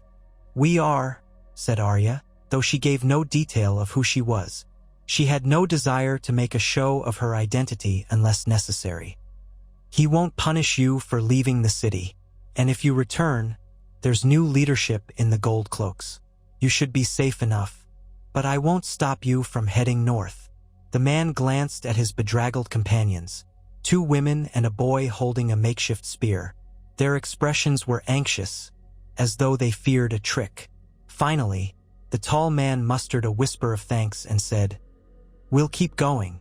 We heard maybe Lady Sansa Stark is kind to small folk." Arya's mouth twitched. "She is. If you make it to Winterfell, you'll find work or shelter there. Just mind the winter roads." She motioned her company to ride on, leaving the small group behind without further fuss. The travelers looked relieved, likely surprised they'd been left unharassed. Arya reflected grimly that life in the Riverlands had always been precarious. War after war had swept through, leaving the peasants battered and suspicious. She was glad that, for once, she was not the harbinger of new strife. They pressed forward, stopping only when dusk settled heavily. The soldier Jairus spotted an abandoned farmhouse on a slight rise, where the ground was firmer. The roof was half intact, enough to keep off a light rain. Arya dismounted and helped gather wood for a fire. The night air was cold, and the men huddled close to the flames for warmth. One of the northerners in her group, a big bearded man named Halleys, distributed hard bread and salted pork.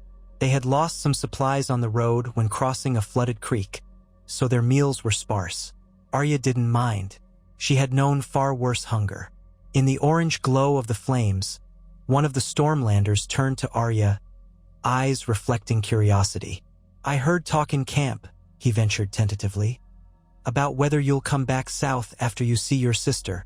After all, you've got a place by the king's side if you want it." Arya gave a non-committal shrug. "That depends on many things. Mostly on whether the realm needs me." The Stormlander nodded, though he didn't look entirely satisfied. Another man, older and more direct, said, "The realm remembers what you did in the long night. Even if they haven't all seen you with their own eyes, they speak of you in taverns from the Reach to the Vale. You might not want a crown, my lady, but many would follow you if you claimed it." Her gaze flicked to him, then back to the fire. "I'm no queen," she murmured. "I've told that to anyone who asks." Halleys, the northerner, stirred, his beard nearly swallowing his mouth as he spoke. "That's true enough, but the realm knows the name Arya Stark. They see you as a symbol. They talk of you the way we once talked of your father, or even of King Robert in his earliest days. It's not about a crown, it's about trust. Her jaw tightened. Trust is earned, not given. And I'm not sure people truly understand who I am. A hush settled. They sensed she did not wish to be pressed on the matter. Soon, the conversation drifted to local bandits, the new king's decrees, and the difficulty of crossing the neck. Arya listened with half an ear, her thoughts drifting to Gendry in the Red Keep. She could almost picture him standing in the hall of the Iron Throne, struggling to maintain order among courtiers, forging alliances he never asked for, trying to bring stability to a kingdom that had seen too many rulers come and go. She respected the burden he shouldered, but a restlessness flickered within her, the desire to be away from that seat of power. And yet, here she was, caught between an urge for freedom and the call of duty that always seemed to find her. By dawn, they were back in the saddle. The next leg of the journey took them deeper into the neck, a region of bogs and causeways known for hidden perils. They encountered few travelers, mostly crannogmen fishing or foraging in the swamps. One band of the Frogspears recognized Arya's party as Southron, but said nothing more once they caught a glimpse of her direwolf sigil on a patch she carried in her saddle. Back, the crannogmen had always been a secretive folk, loyal to the Starks through the ages.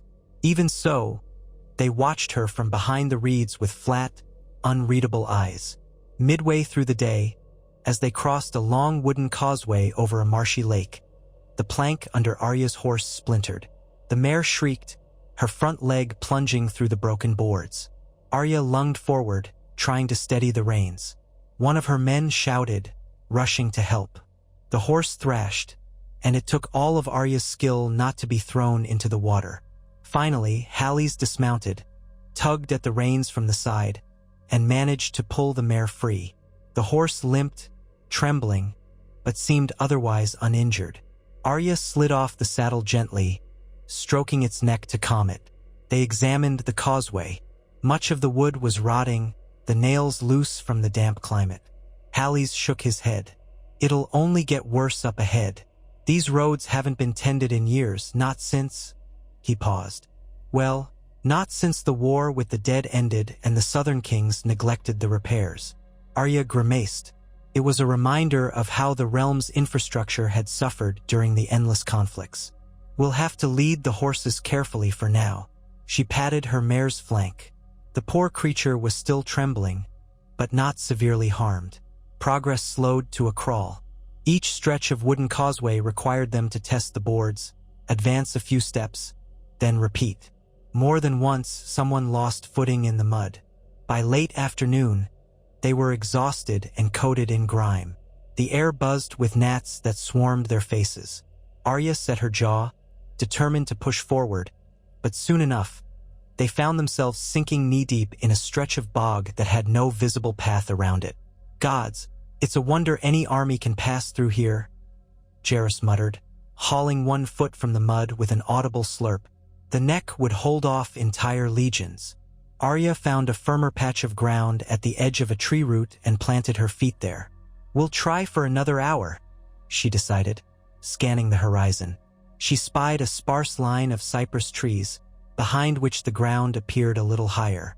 If we can get that far, we might find a place to camp that isn't underwater. They slogged onward. Sweat and mud streaked every face, and the horses whinnied in complaint. Clouds hung low, threatening rain. At last, they crested a small rise where the land firmed underfoot. Beyond lay a scattering of stunted trees. Arya saw an ancient stone marker leaning in the mud, its carvings too eroded to read. But she recognized the style, Northmen from centuries past, perhaps marking a boundary or a path.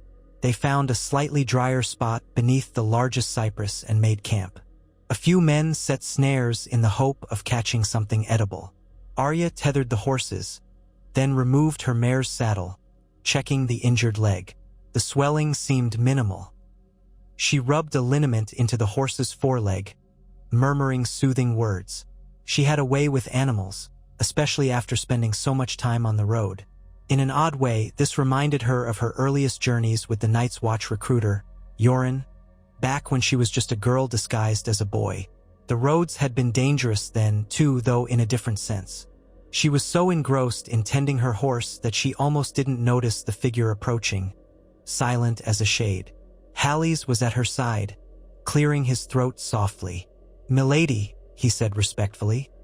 "We caught a small hare and a couple of frogs. Won't be much, but it's better than stale bread. And there's something else." Arya glanced up, catching the uncertainty in his eyes. "What is it?" He hesitated. "One of the Crannog men is here." He approached quietly. "Says he wants to speak to you. Asked for you by name." She rose, wiping her hands on her breeches. She'd expected the Crannog men to keep their distance, but apparently one had decided otherwise. "Bring him," she said. Hally's led her back to the center of the makeshift camp. By the dying light, she saw the visitor. A small man with mossy green hair that hung about his shoulders. His skin was sallow, his eyes large and dark. He carried a frog spear slung across his back and wore a vest of reptile scales. 2 of Arya's soldiers stood guard at a wary distance, but the Crannogman made no threatening moves. Arya approached, nodding in greeting. "You asked for me?" The Crannogman bowed slightly, a gesture both stiff and oddly reverent. "I am Canmar of Greywater Watch," he said in a soft voice. "We know you, Arya Stark. We know your sister rules in the north, and we know the new king in the south is your ally. We watch the roads of the Neck as we always have." She studied him, trying to recall if she'd met him before. The Crannogmen were famously loyal to the Starks, but they rarely appeared outside their hidden strongholds. "What brings you to us, Canmar?" He looked around at the muddy campsite, then drew closer. "I have tidings. Rumors from travelers who pass this way. Men fleeing the south who speak of something stirring in the east.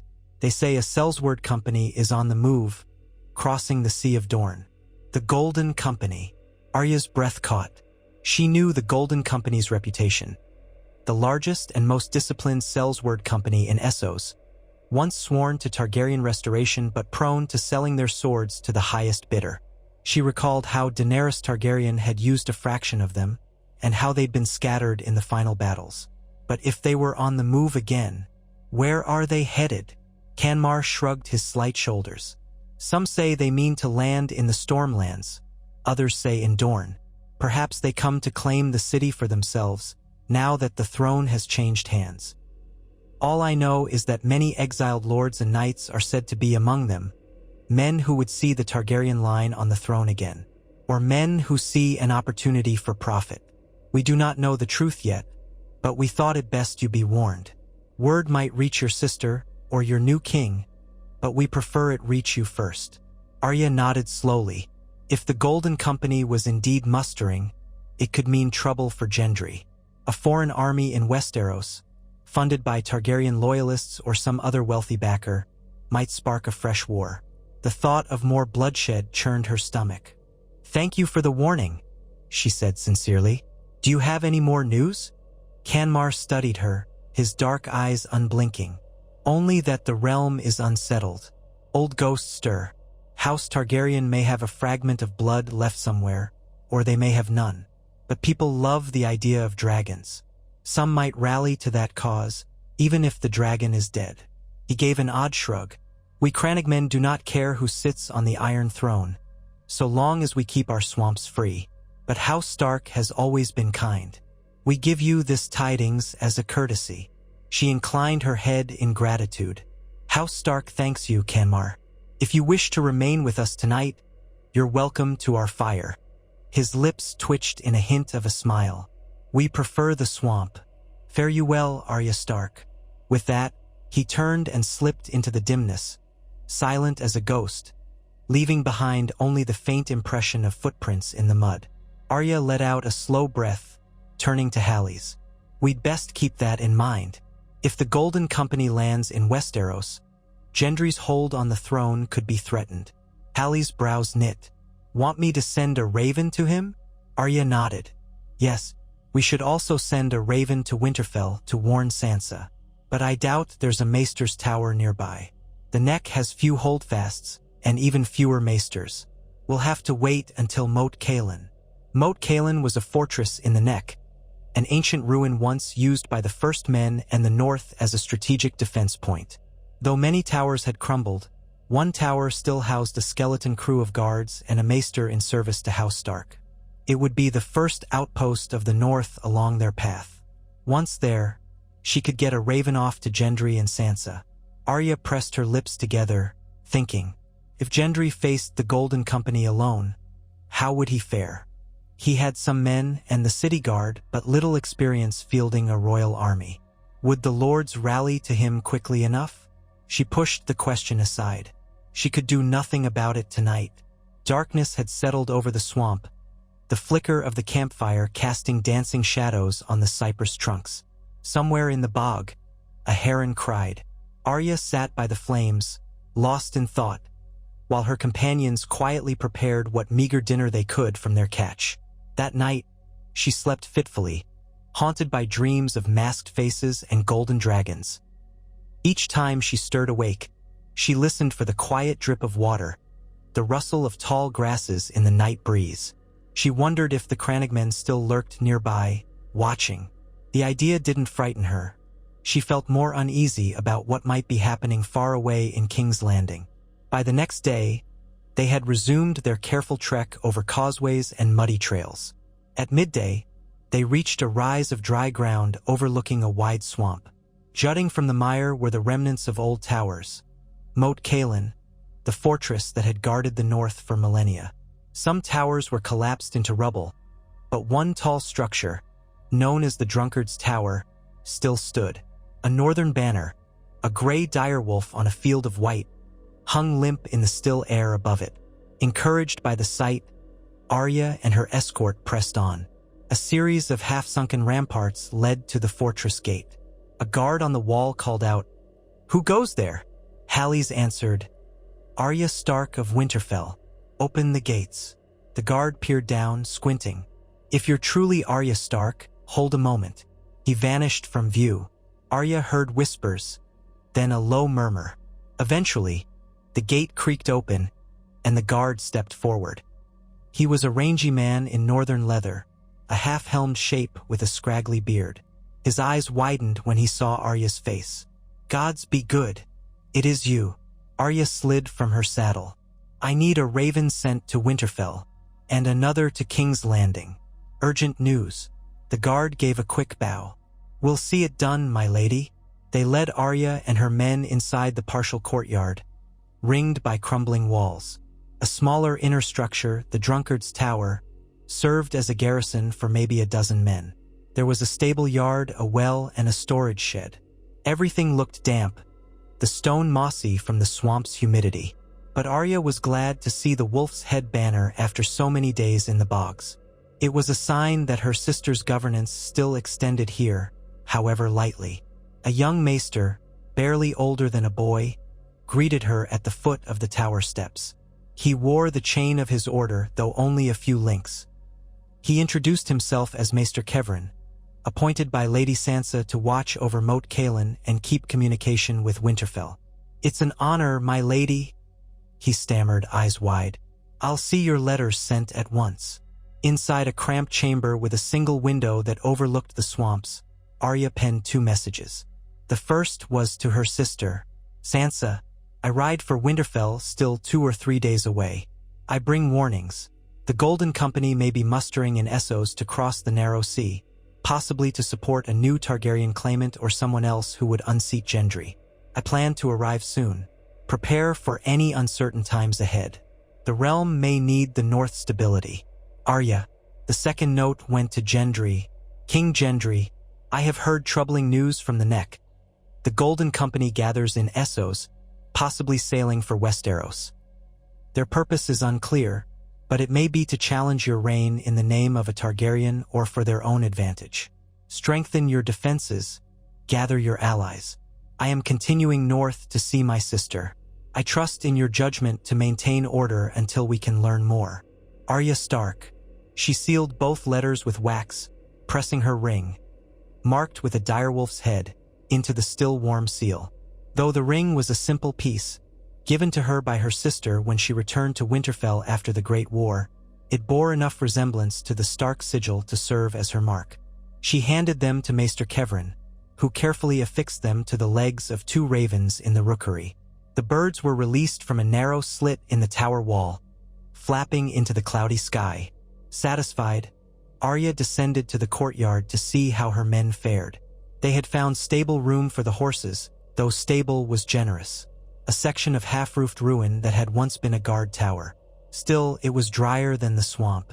A few of the garrison's soldiers lingered, eager for news from the south. They peppered Arya's party with questions. Is the Targaryen truly defeated? Does the new king keep the peace? What of the Lannisters? Arya answered briefly, her tone measured. She refused to present Gendry's victory as a grand triumph, simply stating that King Harren had yielded after a short fight, and King Gendry intended to rule justly. The soldiers seemed guardedly optimistic. Life in Moat Cailin was dull and isolated. So long as no armies attempted to invade from the south, they were content to remain watchful. During supper in the tower's common room, the guard captain, a thick-set man named Volmar, sat with Arya at a rough-hewn table. They shared a bowl of venison stew, the best meal she'd had in days, courtesy of the huntsmen who roamed the nearby bogs. "We had a raven a few weeks back from Winterfell," Volmar said between bites, saying that Lady Sansa was dealing with a minor dispute with Lord Serwyn, something about borderlands and cattle. Nothing out of the ordinary. Mostly, the north is at peace. Arya gave a small nod. That's good to hear. The realm needs some corner of stability. Volmar glanced around, making sure none of his subordinates were eavesdropping too closely. Then he leaned in. "If I may speak freely, my lady?" "You may." He lowered his voice. "We've heard stories about you, how you slew the Night King, how you toppled the Targaryen usurper. Some say you're unstoppable, that you wear shadows like a cloak. Others say you're just a woman with a talent for steel. But I've wondered, have you changed, in all the years away from Winterfell?" She met his curious gaze with a level stare. "Everyone changes, Captain. War and travel shape us. I'm no different." She paused, the memory of her father, mother, siblings stirring in her mind. "But I'm still a Stark, and I care about the North." He studied her face, then nodded gravely. "That's all I needed to hear." He pulled away, returning to his stew. That night, the garrison offered Arya a small chamber in the tower, a cramped room with a cot and a single slit window. She slept more soundly than she had in days, lulled by the knowledge that she was among loyal men, close to her homeland. Tomorrow, she would continue north, across the relatively safer roads of the north.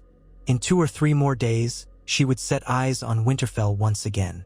At dawn, she and her party rode out from Moat Cailin. This time, a handful of the local guard came along, knowing the route best. They reassured Arya that the worst of the bogs lay behind them.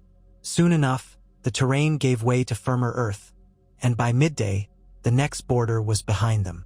The air was cooler, crisper, and it stirred a deep ache of nostalgia in Arya's chest. That evening, they made camp by a small stream. One of the men pointed out that they were not far from Barrowton, where the ancient barrows of the first men stood. Arya considered stopping to greet any local lord there, but her desire to return home as quickly as possible overrode any courtesy calls.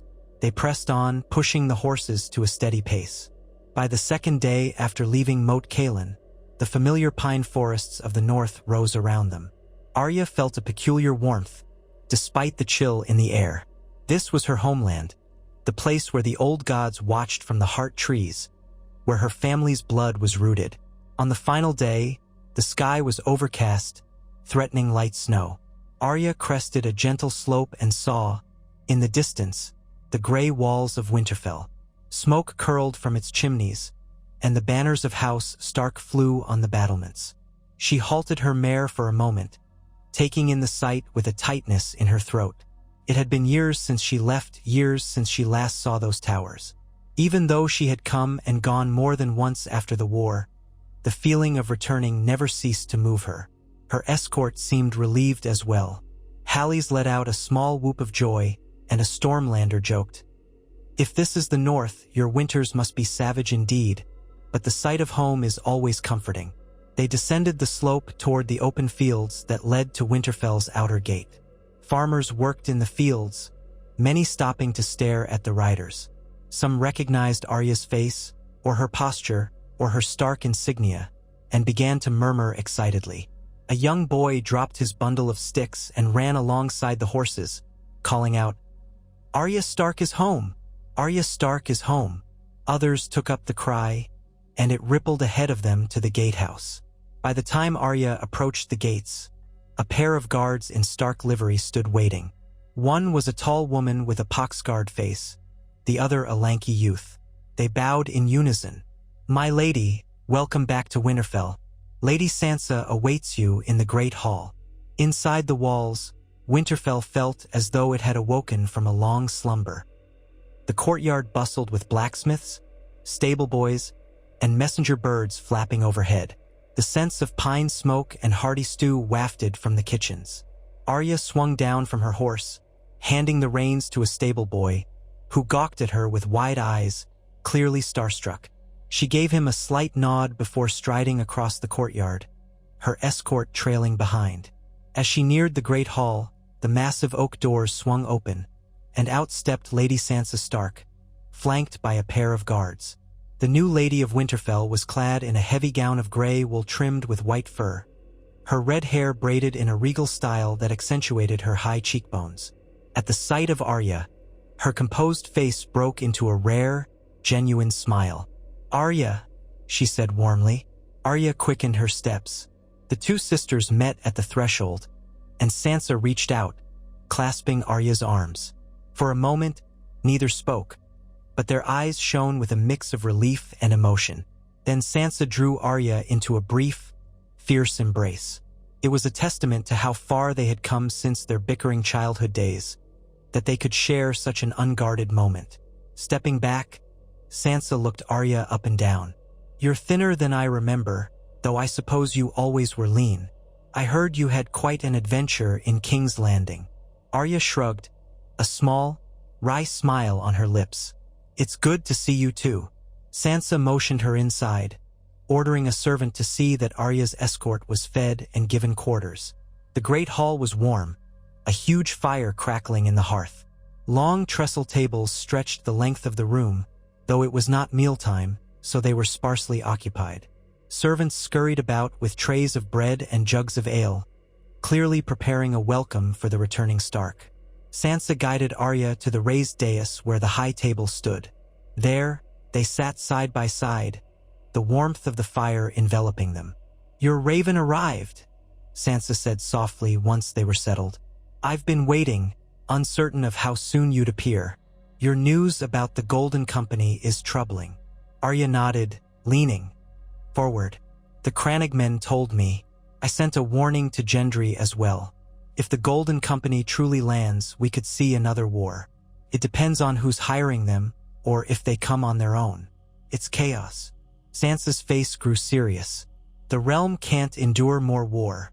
The North certainly won't be eager to march south again, not after all we've endured." Arya sighed, feeling the weight of that truth. "I know, but Gendry may not have much choice. If the Golden Company tries to unseat him, he'll have to muster an army to defend the city. Lords in the Crownlands or Stormlands might rally to him. But the question is, do we remain neutral?" Sansa clasped her hands in her lap, eyes distant. "Neutrality has its merits. The North is strong, we have no immediate threat of invasion, and our harvests are beginning to recover from the long winter. Our people are tired of fighting. Yet if Gendry's reign is threatened by a Targaryen claimant, the realm might fracture. Then the North faces the risk of a new enemy or tyrant in the South. Perhaps a Targaryen who won't hesitate to punish us for past slights, or who'll try to retake the North." Arya's mind flickered with old memories. How the Targaryen Queen Daenerys once was an ally, then a threat, how the city burned under her dragon. She drummed her fingers on the tabletop. "I need more information. Gendry might have news. Did you receive a second raven from him?" Sansa shook her head. "Not yet. Ravens can be delayed, or he may be too busy stabilizing the capital to write. We'll likely hear soon." She hesitated, then gave Arya a searching look. "What about you? What is your role in all this?" Arya exhaled, feeling the directness of her sister's gaze. "Gendry asked me to stay in King's Landing, possibly as his hand. I refused. Well, I didn't exactly refuse, but I left it undecided. I felt I had to see you, talk to you. She trailed off, suddenly uncertain how to articulate the tumult in her heart. Sansa nodded in understanding. "You're not one for titles, nor for the politics of court. That hasn't changed." Her expression softened. "But the realm admires you, Arya. They see you as the hero who saved them from the Night King, the girl who dethroned a tyrant. Whether you want it or not, people will look to you." A rueful laugh escaped Arya's lips. "I've never been comfortable with that kind of attention." Sansa reached out, placing a hand gently over Arya's. "I know, but the times may demand it. Gendry is new to ruling. He likely lacks the alliances and the political cunning to navigate a crisis, especially if it involves the Golden Company or any lord still loyal to the Targaryen name." Arya's eyes flicked to the fire, watching the flames dance. "I left partly because I can't stand the thought of sitting on a throne or making edicts. Yet now I wonder if I abandoned him in a precarious moment. If a war breaks out, thousands could die again. And the North might be dragged in, no matter how much we want peace." Sansa was quiet for a moment, letting the crackle of the fire fill the space.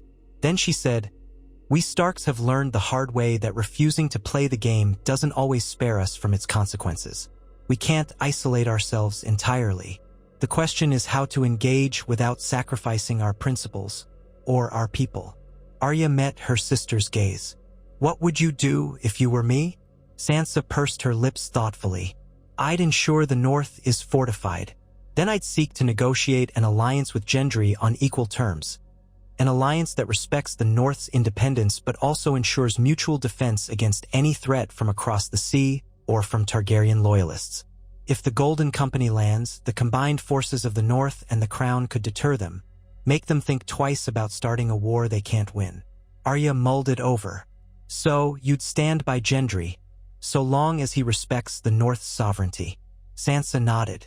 "Yes, but that means trusting him, or at least trusting you to keep him honest." "Do you trust him?" Arya thought back to the boy in the forge, the man who stood in the Red Keep, uncertain but determined. "I do. Gendry isn't a schemer. He wants to do right by the realm." Sansa's lips curved slightly. "Then that's a good foundation. As for you personally, perhaps you need not be the hand, but you might serve as an advisor, a protector.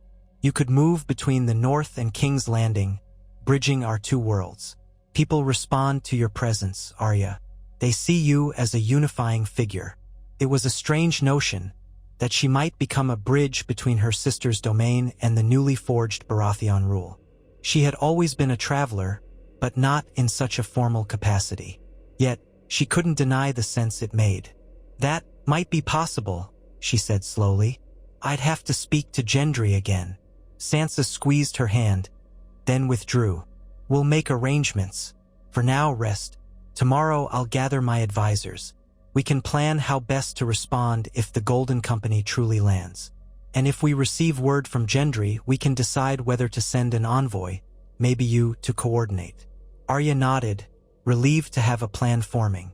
The great hall was quieter now, a few servants lingering. Sansa rose, beckoning Arya to follow her to the corridors leading to the family rooms. They walked in companionable silence, memories stirring in each step. The walls bore old tapestries depicting direwolves and weirwoods, some new ones depicting the victory at Winterfell over the army of the dead. A tapestry of the long night showed a faceless figure leaping at a looming, crowned foe of ice. Arya stared at it briefly, unsettled by the stylized version of that moment. They passed the library, the route leading them to the upper floors. Finally, Sansa paused outside a room with a carved wooden door. "Your old chambers were destroyed when Ramsay Bolton held Winterfell, but we've prepared this one for you. I hope it's comfortable enough." Arya recalled the painful memories of the Boltons, the horrors inflicted on the North. She felt a surge of gratitude that Sansa had reclaimed their home from those tyrants. She opened the door and stepped inside. The chamber was modest, furnished with a bed, a chest, a simple wooden table. A small window looked out over the courtyard. The faint smell of fresh rushes permeated the air. "Thank you," she said, turning to Sansa. "It's more than enough." Sansa offered a small smile. "Rest well, Arya. We'll speak in the morning." Alone in the chamber, Arya exhaled. She set down her pack, removing the new Valyrian steel dagger Gendry had gifted her. She ran a thumb along its curved edge, recalling how he had looked at her when he gave it. A swirl of emotions rose in her chest. She placed the dagger carefully on the table beside her bed. Outside, the wind sighed across the battlements. She sank onto the bed, letting her tired limbs relax. For a moment, she could almost imagine she was a child again, safe in Winterfell, with no wars, no kill list, no crowns. But that dream was fleeting. Life had changed, and so had she. She drifted into a deep, exhausted sleep. For once, her dreams were not haunted by bloodshed, but by half-formed images of weirwood faces and the swirling of black water. She awoke at dawn to the sound of a bell tolling in the courtyard. She rose quickly, splashing water on her face from the washbasin, then changed into fresh clothes, dark breeches, a tunic embroidered with a small stark sigil.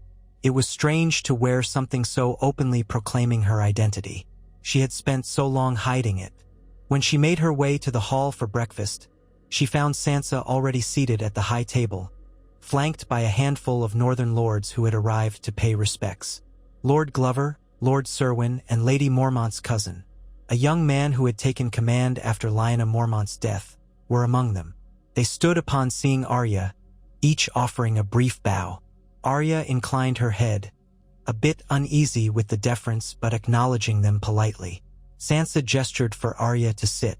"We were just discussing the possibility of a southern war. The lords have concerns about how it might affect the north. A messenger arrived this morning from Deepwood Motte, confirming that the new king's rule is recognized there, but they remain cautious."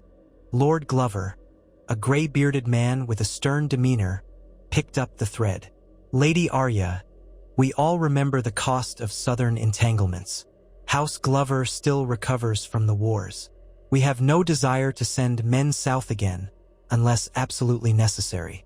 However, we also recognize that if a Targaryen returns with a large Sellsword army, the entire realm could be thrown into chaos. If the north stands idle and the Baratheon king falls, a new tyrant might then turn an eye northward." Arya nodded, understanding. "I'm not here to demand troops, but if Gendry is threatened, the North must consider if letting him fall is in our best interest, especially if the alternative is a Targaryen or some upstart with no respect for the North's independence." Lord Serwyn, a younger lord with sandy hair, leaned forward. "Are you certain Gendry Baratheon will respect our independence? He is king in the south. Kings often change their minds about letting the North be free." Arya's gaze hardened slightly. "Gendry is not like previous kings. He's not from a long line of conquerors. He was born a bastard, raised with nothing, and rose to power by a turn of fate. He knows what it's like to be powerless. He won't force the North into submission, not so long as we keep faith with him."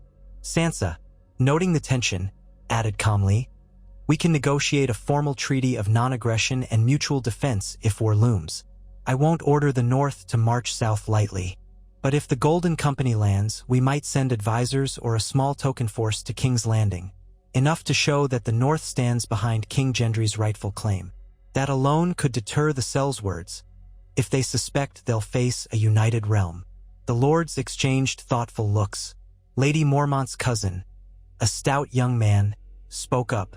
"If you lead such a token force, Lady Arya, that might carry weight.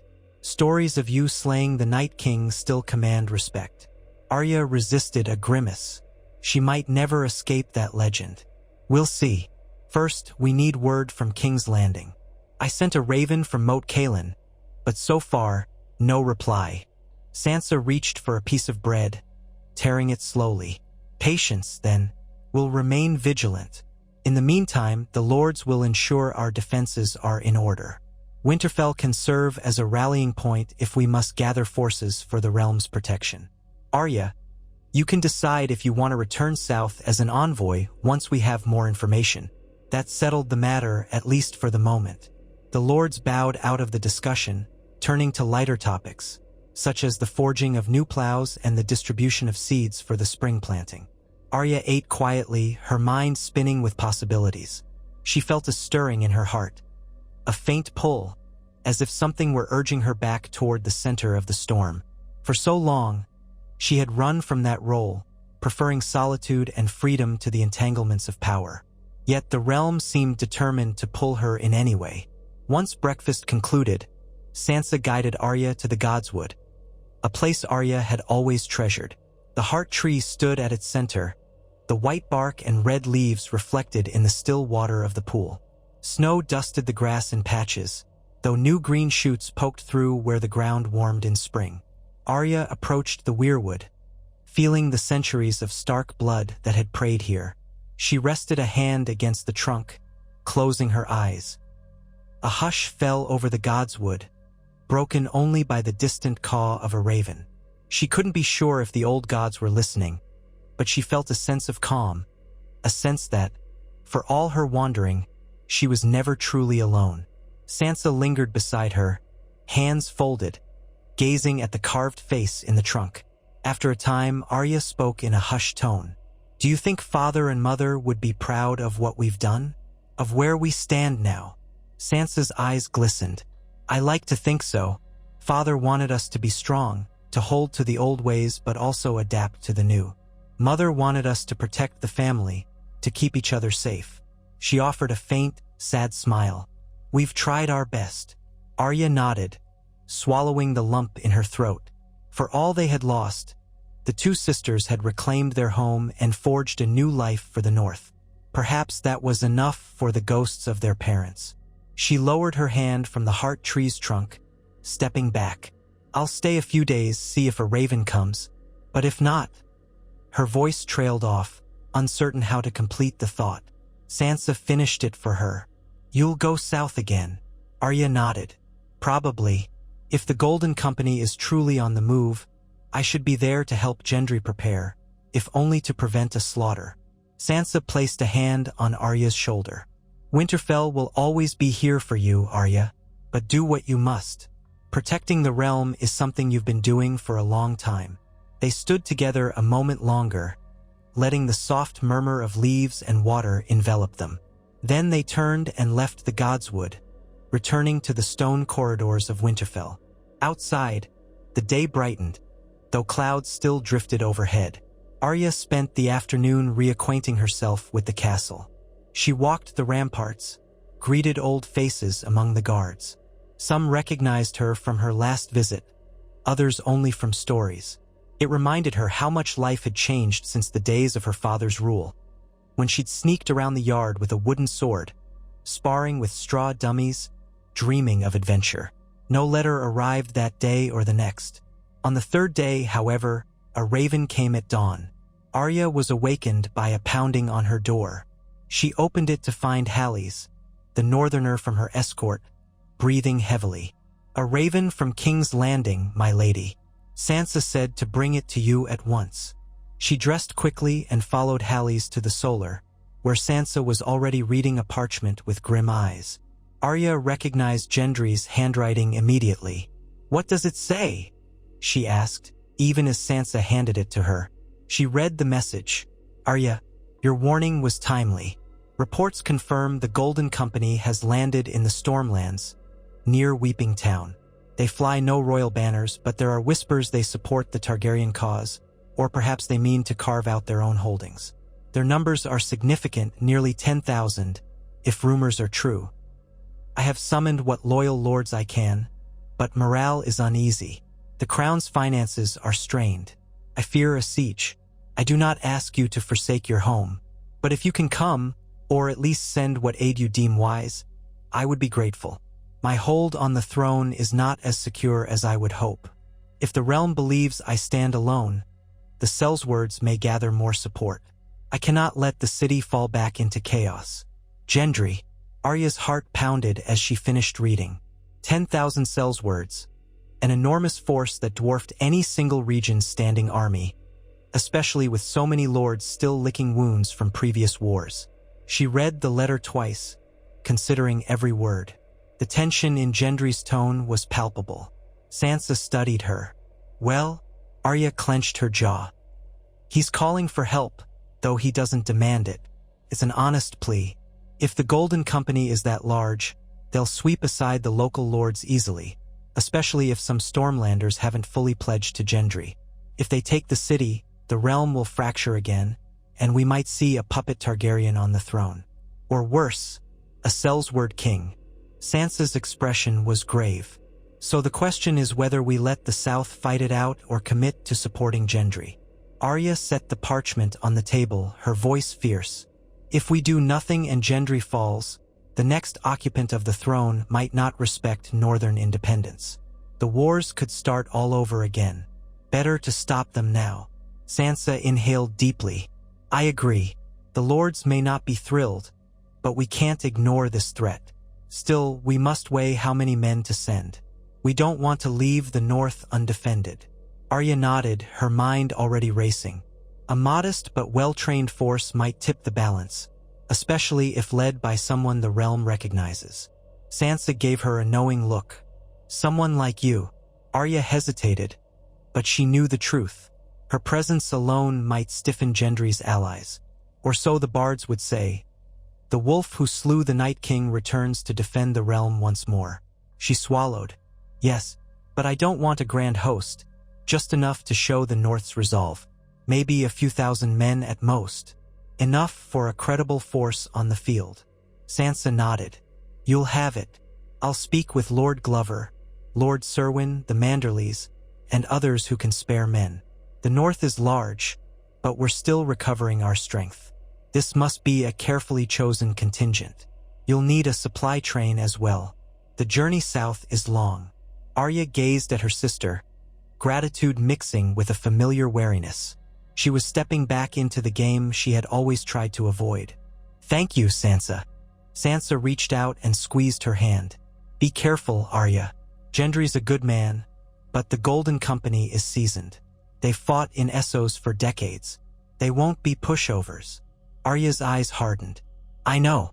I'll do what I must to keep the fighting away from the small folk, if possible. Let's just hope we can deter them without a bloodbath. That morning, messengers rode out from Winterfell bearing summons and calls to arms. Some lords would comply quickly, others might need persuasion. Arya spent the day coordinating supplies and selecting captains. She wanted the best of the North's fighting men, rangers, archers, experienced officers who had survived the War of the Dead and subsequent battles. In truth, many were veterans, but she worried how they'd fare against a disciplined mercenary company. Within a week, small contingents began arriving. Houses Manderley, Serwyn, Glover, and a handful of smaller clans from the northern mountains sent men. Each day, Arya watched the courtyard fill with more soldiers. Her chosen captains hammered out supply routes, wagon trains loaded with salted fish, grains, and dried vegetables. Despite the flurry of activity, the numbers were smaller than she might have hoped, just over 2,000 by the time they were ready to depart. Yet these were hardy Northmen, well-seasoned, loyal to the Starks. They marched under the direwolf banner and carried a fierce pride in defending their land and honor. Sansa watched them muster from the ramparts, her face solemn. I wish we could send more, she said to Arya on the eve of departure. But the North can't afford to leave itself vulnerable. We still have wildling raids along the coast, occasional threats from the west, not to mention uncertain weather. But these men will fight for you. They respect you. Arya nodded. It'll have to be enough. If we can coordinate with Gendry's forces, maybe some Stormlords will come to our side once they see the North standing with him. They stood in silence for a moment, gazing across the courtyard where tents filled every corner. The hiss of sharpening steel and the low murmur of camp chatter drifted upward. Arya could almost taste the tension and anticipation in the air. Sansa's voice was quiet. Let me know if you need more. I'll try to send another 1,000 if it becomes absolutely necessary, but it will take time to muster them. "I understand," Arya said. She turned to face her sister. "Thank you for trusting me." Sansa's eyes softened. "We're family, Arya. I trust you with my life." She hesitated, then added gently, "And be mindful of your own safety too. The realm might see you as some invincible figure, but you're still flesh and blood." A faint smile curved Arya's lips. "Don't worry. I survived worse than Sel's words." She embraced her sister briefly, inhaling the scent of pine and cold stone that always clung to Winterfell. Then she stepped back. "I'd better rest." We set out at dawn. Their farewell lingered with a tightness in Arya's chest, a reminder of how fragile life could be. Yet there was also a quiet resolve burning inside her. She had always run from the weight of responsibility, but perhaps now she understood that certain duties could not be outrun. The next morning dawned cold and cloudy. Arya stood at the gates of Winterfell, mounted on a sturdy northern courser. Her new Valyrian steel dagger was strapped at her side, along with a short sword suitable for horseback. Lines of Northmen formed behind her, banners fluttering in the wind. Sansa appeared one last time to offer her blessings, then gave the signal for the gates to open. Drums sounded, and the column began to move. Hoofs clopped against the cobblestones, wagon wheels rumbled, and an echo of voices rose into the gray sky. Arya rode at the head of the column, feeling every pair of eyes on her. The men behind her wore the grim look of soldiers who expected a hard campaign. Yet they also carried a certain pride because they followed a Stark into battle once more. As they wound their way from Winterfell's walls, peasants and town folk gathered to watch. Some shouted words of encouragement, offering blessings to the direwolf banners. Others stood silent, worry etched on their faces. Arya kept her head high, though inside she felt a swirl of uncertainty. She was leading men to war again, and once more the realm's fate might hang in the balance. Days passed as the northern host marched south. They skirted the eastern roads, aiming for Moat Cailin. Word had been sent ahead, and as they approached the fortress, the garrison welcomed them. Supplies were topped up, and some additional scouts joined Arya's column, crannogmen who knew the swamps well. From there, they threaded through the neck with painstaking care, crossing the same perilous causeways Arya had braved before. The difference now was that hundreds of men traveled with them, along with wagons. It made progress even slower. Despite the difficulties, morale remained steady. The presence of the crannogmen scouts helped navigate safer routes. Occasionally, they encountered a handful of refugees or travelers heading north, carrying tales of unrest in the south. None had concrete news of the Golden Company, only rumors that the Sellswords were gathering near the Stormlands, forging alliances with local lords who still held Targaryen loyalties. Arya pressed them for details but found only scraps. Some insisted there was a secret Targaryen heir among them. Others believed the Sellswords aimed to crown their own commander. By the time they emerged from the neck, the slow pace had tested everyone's patience. Yet the men remained disciplined. Arya credited that partly to the memory of how they had once fought the dead together. The struggles of terrain, though wearying, paled in comparison to that unimaginable horror. At night, around the campfires, the veterans shared stories of the long night with younger recruits, forging camaraderie. Now and then, Arya joined them, listening quietly or offering a quick quip. She saw the respect in their eyes, heard the unspoken hope that she might lead them to victory once more. When they reached the Riverlands, they found the roads more traveled. Here, local peasants recounted how outlaws had turned bolder in recent weeks, possibly spurred by the knowledge that the crown's focus was shifting south. One band of brigands was said to be men who deserted the Targaryen pretender's service after Harren's defeat. Another group claimed to be loyal to the Baratheon king but simply took advantage of the chaos to rob travelers. Arya had her scouts remain on high alert. Before long, the northern host encountered signs of these brigands. A burnt farmstead near the road, livestock stolen, family missing. Arya ordered a detachment to hunt the criminals. They tracked them to a small copse of trees. The ensuing clash was brief but bloody. The brigands, outnumbered and poorly armed, were quickly overwhelmed. Arya gave them a chance to surrender, but most fought desperately, preferring death to the noose. In the end, only a handful were taken captive to be judged later. The family that had vanished was found murdered in a ditch.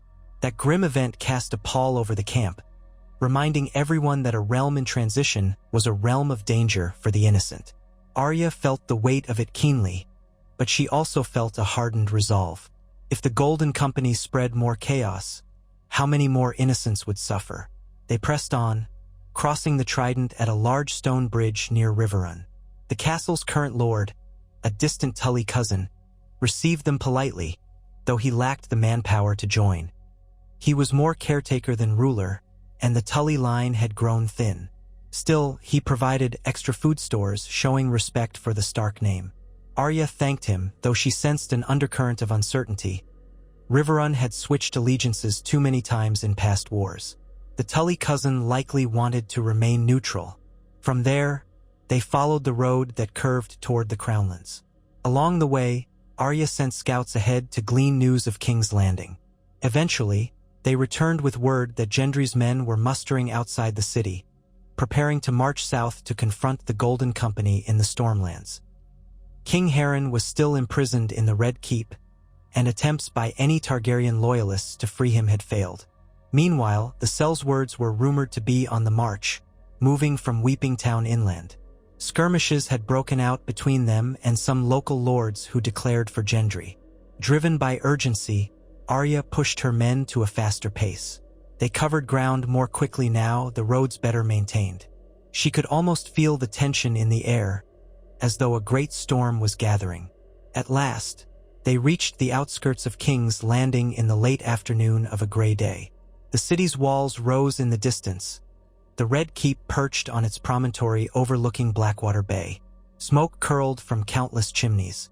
Despite the tension, life went on. A contingent of mounted gold cloaks awaited them on the road, their armor bearing the stag sigil of King Gendry. Their captain, a stout man with a short beard, approached Arya. "My Lady Stark, we were told to watch for you. The king waits at the old campsite south of the city, near the Wendwater.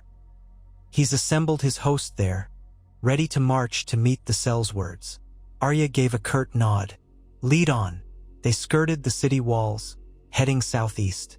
Soon, the sprawl of King's Landing receded behind them, and they saw smoke rising from a huge encampment in the rolling fields beyond. Hundreds of tents sprawled across the landscape, banners flapping in the wind. Stags, some crowned, some plain, and a variety of minor houses that had pledged to Gendry. The clang of smiths at forges, the shuffle of horses, and the hum of thousands of men's voices drifted through the air. It was a familiar sight to Arya, reminiscent of the war camps she had witnessed so many times before. The Gold Cloak captain guided Arya's column to a portion of the camp that had been cleared for the Northerners. Curious stares greeted them as they rode in, men of the Stormlands and Crownlands eyeing these hardened soldiers from the north. A hush of recognition spread as they realized who led them. Arya heard someone whisper, "It's the Wolf Girl," and saw a wave of heads turning. She ignored the murmurs, focusing on finding Gendry. The time had come for them to reunite in the midst of potential war. A young squire ran up, breathless. "My Lady Stark, King Gendry awaits you at the command pavilion. This way, please." She dismounted, handing the reins to one of her men. Then, with Halleys and a few other captains in tow, she followed the squire through the maze of tents. Smoke stung her eyes, and the smell of cooking stew and horse dung filled her nostrils. The low rumble of conversation enveloped her, punctuated by distant shouts of drill masters. At the center of the camp stood a large pavilion of heavy canvas dyed Baratheon gold. A crowned stag banner flew atop it. Armed guards stood outside, though they parted without challenge when they recognized Arya. She ducked inside. The interior was lit by lanterns, revealing a table spread with maps and markers denoting troop positions. Several of Gendry's advisors stood around it, among them a middle-aged knight in battered plate and a slender woman who wore the chain of a royal advisor. And there, at the head of the table, stood King Gendry Baratheon. He looked weary and tense, lines of worry marking his brow. He wore boiled leather over a light shirt of mail, a cloak pinned by a stag brooch. His hair was cropped short, and a close-trimmed beard outlined his strong jaw. The moment Arya stepped in, his gaze snapped to her, and something like relief flashed in his eyes. "Arya," he said, stepping around the table. The advisors glanced between them. Gendry hesitated, as though unsure if he should maintain royal decorum, but he cast aside the thought and clasped Arya's forearm warmly. "You came." She nodded. "Of course. I brought 2,000 Northmen, maybe a bit more. Sansa sends her regards." His shoulders seemed to relax marginally. "Thank you. That's more than I dared hope. The realm owes you a debt." Her gaze shifted to the maps spread out before them. "What's the situation?" He motioned her closer. The advisors parted, making room for her at the table. Gendry tapped one of the markers.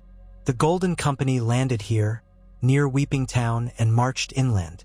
At first, some local stormlords tried to resist, but they were quickly overwhelmed or forced to bend the knee. The cell's words keep advancing. "My scouts report they're only a few days away from Summerhall's ruins. They have siege engines, likely disassembled ships converted into catapults and trebuchets.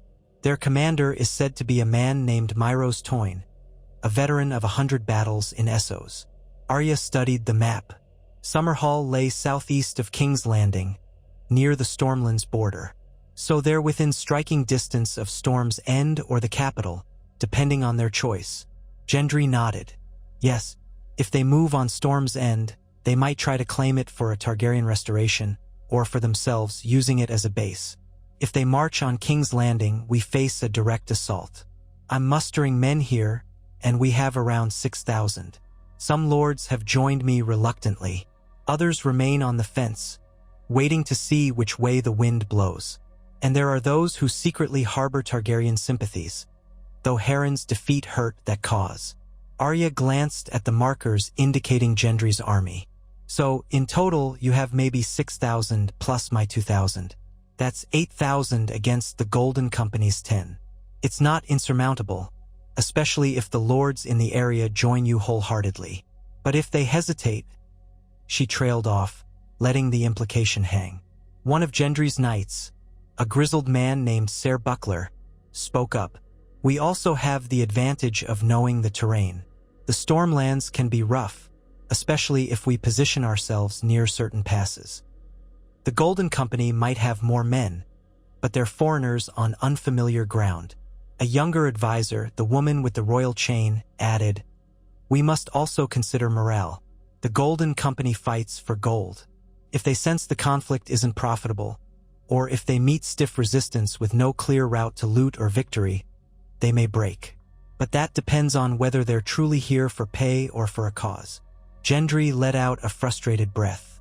"I've received no demands from them, no overtures. They simply move forward. Either they plan to crown some phantom Targaryen heir, or they think I'm too weak to stop them." Arya folded her arms. "We can't wait for them to reach the city. A siege would devastate the small folk. The best chance is to meet them in the field, force a battle on our terms. If they realize they're fighting a united front, they might waver. Or at least we can minimize the damage to civilians." Gendry nodded, tapping the map near a place called Rushing Falls, south of the Windwater. "I was considering drawing them out here. It's a crossroads of sorts. If they want to march north, they must pass through it. The land is favorable for a defensive fight, with hills and thick forest flanking the roads. If we dig in and prepare, we might hold them off. But it'll be risky." Arya assessed the terrain indicated on the map. "It's not a bad choice. We can station archers in the woods, have cavalry hidden behind the hills, force them into the choke point." She paused, recalling her father's lessons, her time among soldiers. "Though we'll need to ensure we're not flanked. They're cunning mercenaries, used to all manner of warfare." The group spent the next hour poring over strategies. Arya offered observations, Gendry's knights refined the plan, and the advisor with the chain, who introduced herself as Marianne, took careful notes. By the end, they had sketched out a rough battle plan.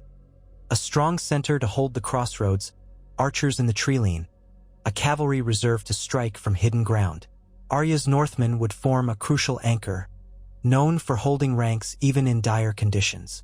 When the discussions wound down, Gendry dismissed his council. They drifted out of the pavilion, leaving Arya and Gendry alone except for a pair of guards near the entrance.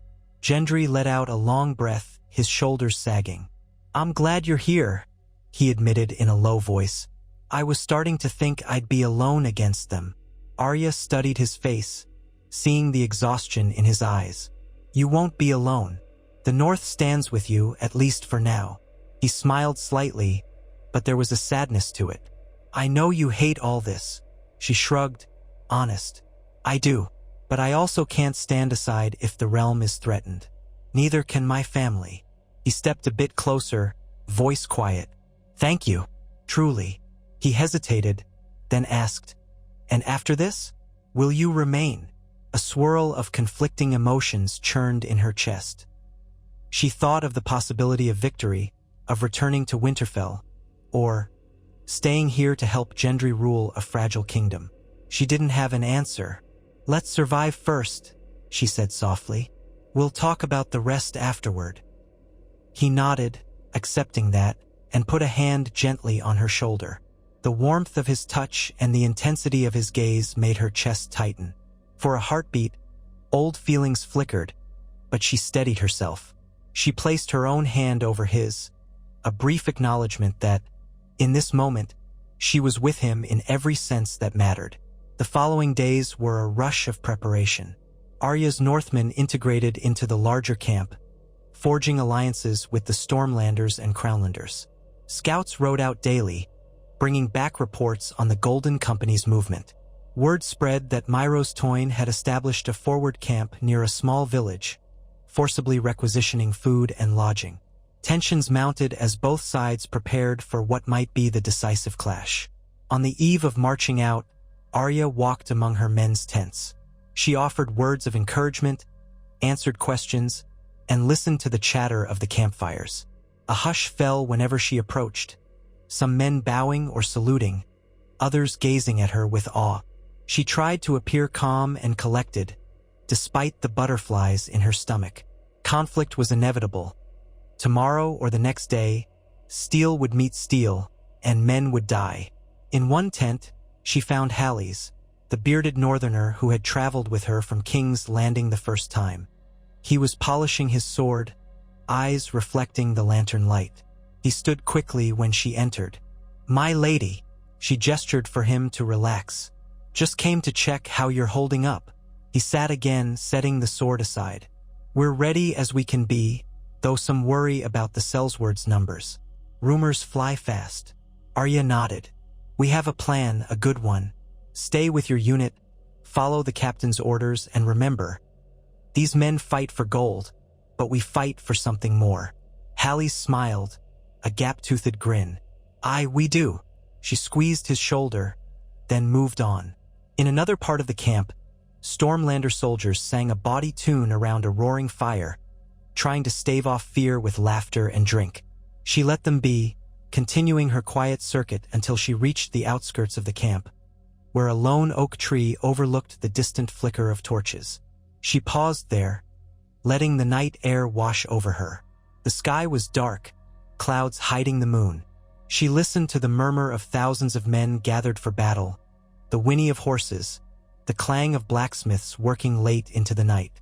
She felt the weight of the dagger at her hip, the Valyrian steel that had once ended the Night King, now a symbol of her new role. Was she truly fated to be a champion of the realm, again and again? She heard a footstep behind her and turned to see Gendry. He approached quietly, arms folded. "You can't sleep either?" he asked. She shook her head. "No, too much rattling in my mind."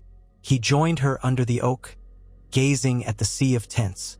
"Tomorrow we march to Rushing Falls. By the next day, the Golden Company might arrive. Then, it's in the gods' hands." Arya set her jaw. "It's in our hands, too. We didn't come here to lose." He exhaled, nodding. "Right?" They stood in companionable silence, letting the night stretch around them. Finally, Gendry spoke softly. "I sometimes wonder, If it would have been better to let someone else take the throne. I never wanted it. I still don't, not really. Arya turned, catching the flicker of vulnerability in his eyes. But you're here. You're doing your best to hold the realm together. He gave a rueful laugh. I am. Maybe because no one else would, or because the alternative was worse. But sometimes I feel like a blacksmith who wandered into the Red Keep by mistake. She reached out, her hand finding his. You're more than that, Gendry. You're a good man who cares about the people. That's rare among kings. He squeezed her hand gently, the moment stretching. Then, as though aware of the swirl of emotions, he released her hand and stepped back. We should both try to rest. Tomorrow is a long day. She nodded. Get some sleep, King Gendry. He smirked. King. It still sounds strange. They parted ways, returning to their separate tents. Arya's mind churned with the enormity of what lay ahead. Sleep came only after her exhaustion overwhelmed her. Even then, she dreamed of steel and gold, of shadows flitting through a battlefield, and of a heart tree with red eyes watching from afar. At dawn, the camp sprang to life. Trumpets blared. Men shouldered pikes and swords. Knights mounted their destriers. Banners rose in the clear morning air. A swirl of stags, direwolves, and lesser sigils. The ground shook with the tread of thousands marching. Arya rode near the front, alongside Gendry, the royal advisors, and a vanguard of knights. Behind them stretched a long column of foot soldiers, wagons, and archer. As scouts fanned out ahead, scanning for signs of the Golden Company's approach. The roads southward were broad, lined with farmland that had only partially recovered from previous wars. Villagers gawked as the royal host passed. Some cheered or waved, others watched with fearful eyes. Each mile they covered brought them closer to the crossroads at Rushing Falls, where the first clash would likely unfold. Late that afternoon, they reached the designated ground.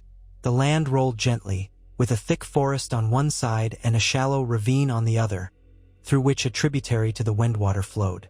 A small waterfall cascaded over rocks, the sound of rushing water mingling with the stomp of boots. Gendry's captains immediately began positioning the troops. Archers took up hidden posts in the treeline. Foot soldiers dug shallow trenches. Cavalry set up a staging area behind the hills, out of sight from any approaching army on the main road. Arya oversaw the placement of her Northmen at the front left flank, forming a solid wedge that would anchor the line. She checked on the men, ensuring they had stakes driven into the ground to deter cavalry charges. The tension in the air crackled. No one knew if the Golden Company would arrive this day, or the next, or if they would try a different route. But all the scouts indicated this was the logical path for an advance on King's Landing. Night fell without an enemy sighting. Pickets were posted, and the army settled in for another restless night. Arya slept on a bedroll near the Northmen's campfires. She dozed fitfully, half expecting an attack at any moment. At dawn, horns sounded from the scouts. Arya jolted awake, snatching up her sword belt. Soldiers leaped to their feet, scrambling into formation. She heard the cry, "They're coming! The Sel's words are here." Scrambling atop a small rise, Arya peered south. In the distance, through a thin morning mist, she saw ranks of men, a forest of spears and banners. The Golden Company had arrived. Their banners were black and gold, bearing a skull above crossed swords, an intimidating sight. Their columns extended further than she'd expected, easily numbering in the thousands. At their head rode a tall figure in gleaming armor, flanked by mounted officers. Gendry rode up beside her, steel helm under his arm. His face was set in grim determination. No sign of negotiations. They're advancing in battle formation. We'll give them one chance to parley, as is custom, but I doubt they'll accept. Arya nodded, feeling the pulse of adrenaline. We hold the line. If they break through, they'll drive a wedge straight toward the city. Gendry signaled a herald to ride forward under a white banner. The man cantered ahead, halting at the midpoint between the two armies. Arya watched tensely as a pair of Selsword officers rode out to meet him, conversed briefly, then wheeled back. The herald returned at a gallop, face pale. "They refuse negotiations," he gasped. "They say the realm belongs to the rightful heirs of the dragon, and they'll hear no more talk from a bastard blacksmith king." A hush spread. Arya saw Gendry's jaw clench. "So be it," he muttered. He turned in his saddle, raising his sword high. Horns sounded from the flanks. Drummers began their steady beat, and the lines of soldiers stiffened. On the other side, the Golden Company's officers were shouting orders, their ranks shifting into an attack formation. Within minutes, the battlefield was set. Arya's heart hammered as she rode to the Northmen. She dismounted and took her place at the front, short sword in hand, the Valyrian steel dagger strapped at her hip. She could feel the tension of the men around her, many of them veterans bracing for yet another brutal clash. The drummer's beats echoed in her chest. A single cry rang out from the Golden Company lines. Trumpets blared, and the mercenaries surged forward at a steady march, spears bristling, cavalry forming on the wings. The ground trembled beneath thousands of boots. Arya took a deep breath, scanning the horizon for any sign that they might deviate from the plan. The wooded slope to her left concealed archers, ready to rain arrows once the enemy was in range. Gendry's cavalry was hidden behind the hills to the right, poised to sweep around once the Sellswords committed. Time seemed to slow as the Golden Company closed the distance. Their front ranks were heavy infantry, each man bearing a large shield and spear. Behind them, crossbowmen readied bolts. Arya shouted to her men, "Shields up!" The front rank of Northmen raised their shields, forming a rough shield wall. Moments later, the whistle of crossbow bolts filled the air. Some clattered off shields, others found flesh, and men cried out. Arya gritted her teeth, feeling the hot sting of fear in her veins. She heard the hiss of arrows from the treeline behind her, loosed by Gendry's archers. Screams arose from the Golden Company lines as arrows found their marks. Then the two armies collided. Spears thrust forward, swords clanged. Arya ducked a spear aimed at her face, pivoted to slash at the man's thigh. Blood sprayed as he collapsed. Another mercenary lunged from the side. She parried, hooking his blade aside, then drove a quick thrust into his chest. The press of bodies was immediate and crushing, men surging from both sides. The Northmen fought with grim determination, holding the line. Their discipline kept them from breaking under the first wave. Gendry's center, manned by Crownlanders and Stormlanders, also stood firm. Archers loosed volley after volley into the Sellsword ranks, but the Golden Company advanced relentlessly, stepping over fallen comrades to close the gap. Amid the chaos, Arya found herself face to face with a hulking Sellsword wielding a curved blade. He grinned, revealing yellowed teeth, and swung in a wide arc. Arya ducked, rolling forward to avoid the blow. She came up behind him, slashing her short sword across the back of his knee. He roared in pain, toppling. She moved on, scanning for the next threat. All around her, steel flashed, men shouted and died. The clash was deafening. Out of the corner of her eye, she saw a cavalry unit on the Golden Company's right flank begin to circle. If they pressed the advantage there, they might fold Gendry's line. But then the hidden cavalry of Gendry's host thundered out from behind the hill, slamming into the Sellsword's flank. Arya caught a glimpse of Gendry himself at the head, hammer in hand, leading the charge. The impact was brutal. Horses crashed into infantry, sending men flying. Yet the Golden Company did not crumble. Their officers shouted orders, rallying reserves to meet the cavalry. Crossbowmen turned, releasing bolts that felled horses mid-gallop. Gendry's cavalry slowed, threatened with encirclement.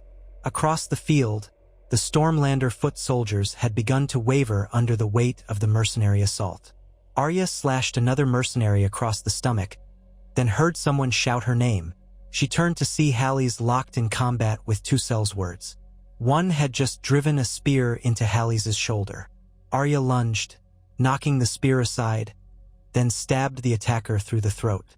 The second Sellsword swung an axe, catching Hally's in the side.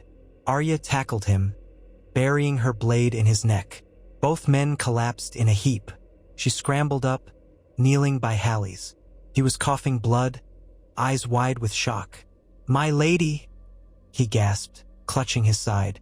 Arya pressed a hand over the wound, but it was deep. Blood poured over her fingers. She glanced around, seeing no immediate help. The battlefield churned with bodies and violence. "Hold on," she urged, voice trembling. Hallie's coughed, a smile flickering on his lips. "Fought with honor. For you, for the North." His eyes glazed, breath rattling. Arya pressed harder, helpless. In moments, his body went still. She felt a surge of grief and fury. No time to mourn, though. Another wave of mercenaries was pressing in. She rose, anger burning through her, and rejoined the line. Her presence rallied a few Northmen who had started to pull back. "Stand firm," she yelled. "For the North." At her shout, they tightened ranks, forming a wedge to push back the cell's words. The press of bodies turned savage. Arya lost count of how many foes she cut down. Her arms ached and blood, some of it her own, though she wasn't sure where she'd been hit, streaked her clothes. The plan they had devised was working to an extent, but the Golden Company's discipline was formidable. The outcome was far from certain. Across the field, Gendry's cavalry reformed, preparing another charge. Trumpets sounded, and the cell's words braced. Then, from the treeline, a fresh volley of arrows rained down, sowing confusion. Gendry seized the moment, leading his horsemen in a devastating flank attack. Arya saw him knock a mercenary from the saddle with a mighty swing of his hammer. The Sellsword's line buckled on that side. Sensing an opportunity, Arya rallied her Northmen, pushing forward in a counterattack. Spears jabbed, swords flashed. The Golden Company front began to fray. She heard the ring of steel and the screams of men, but also sensed the shift in momentum. Some of the mercenaries began to fall back, uncertain. Their officers bellowed, trying to maintain order. Then an arrow struck one of the leading officers in the neck, and he collapsed, sowing further chaos. A clarion call rang out from the Sellsword ranks, the signal to retreat. The line broke in places, men fleeing. Others tried to hold, but they were isolated. Arya's forces pressed harder, driving them back across the field. Cavalry harried their retreat, though Gendry sounded a horn to call off a reckless pursuit. The mercenaries were battered but not annihilated, and chasing them too far could lead to an ambush. Panting, covered in blood and sweat, Arya surveyed the battlefield. Bodies lay scattered across the trampled ground, the wounded moaning for help. Smoke rose from fires ignited by stray torches. Her legs trembled with exhaustion. Slowly, the realization sank in. They had held the line. For now, they had won the day. Gendry rode up, dismounting to walk toward her. His expression was a mixture of relief and horror as he took in the carnage. "They're pulling back," he said, voice ragged. "But they're not destroyed. They may regroup." Arya nodded, wiping blood from her face. "We need to reorganize, tend the wounded, prepare for another assault, or see if they retreat entirely." He agreed, eyes scanning the chaos. "Ser Buckler, gather the wounded. Advisor Marianne, see to the formation. We keep our lines strong in case they return." His gaze landed on Arya. "Are you hurt?" She shook her head, though she felt stabs of pain in multiple places. "Nothing fatal." He lightly touched a tear in her sleeve, where blood trickled from a shallow cut. "Come," he said gently. "Let's get you seen by a maester." She opened her mouth to argue, but realized the wisdom in his words. She let him guide her to the rear, where healers had set up a makeshift aid station. All around them, men were carried in on stretchers or limped on their own.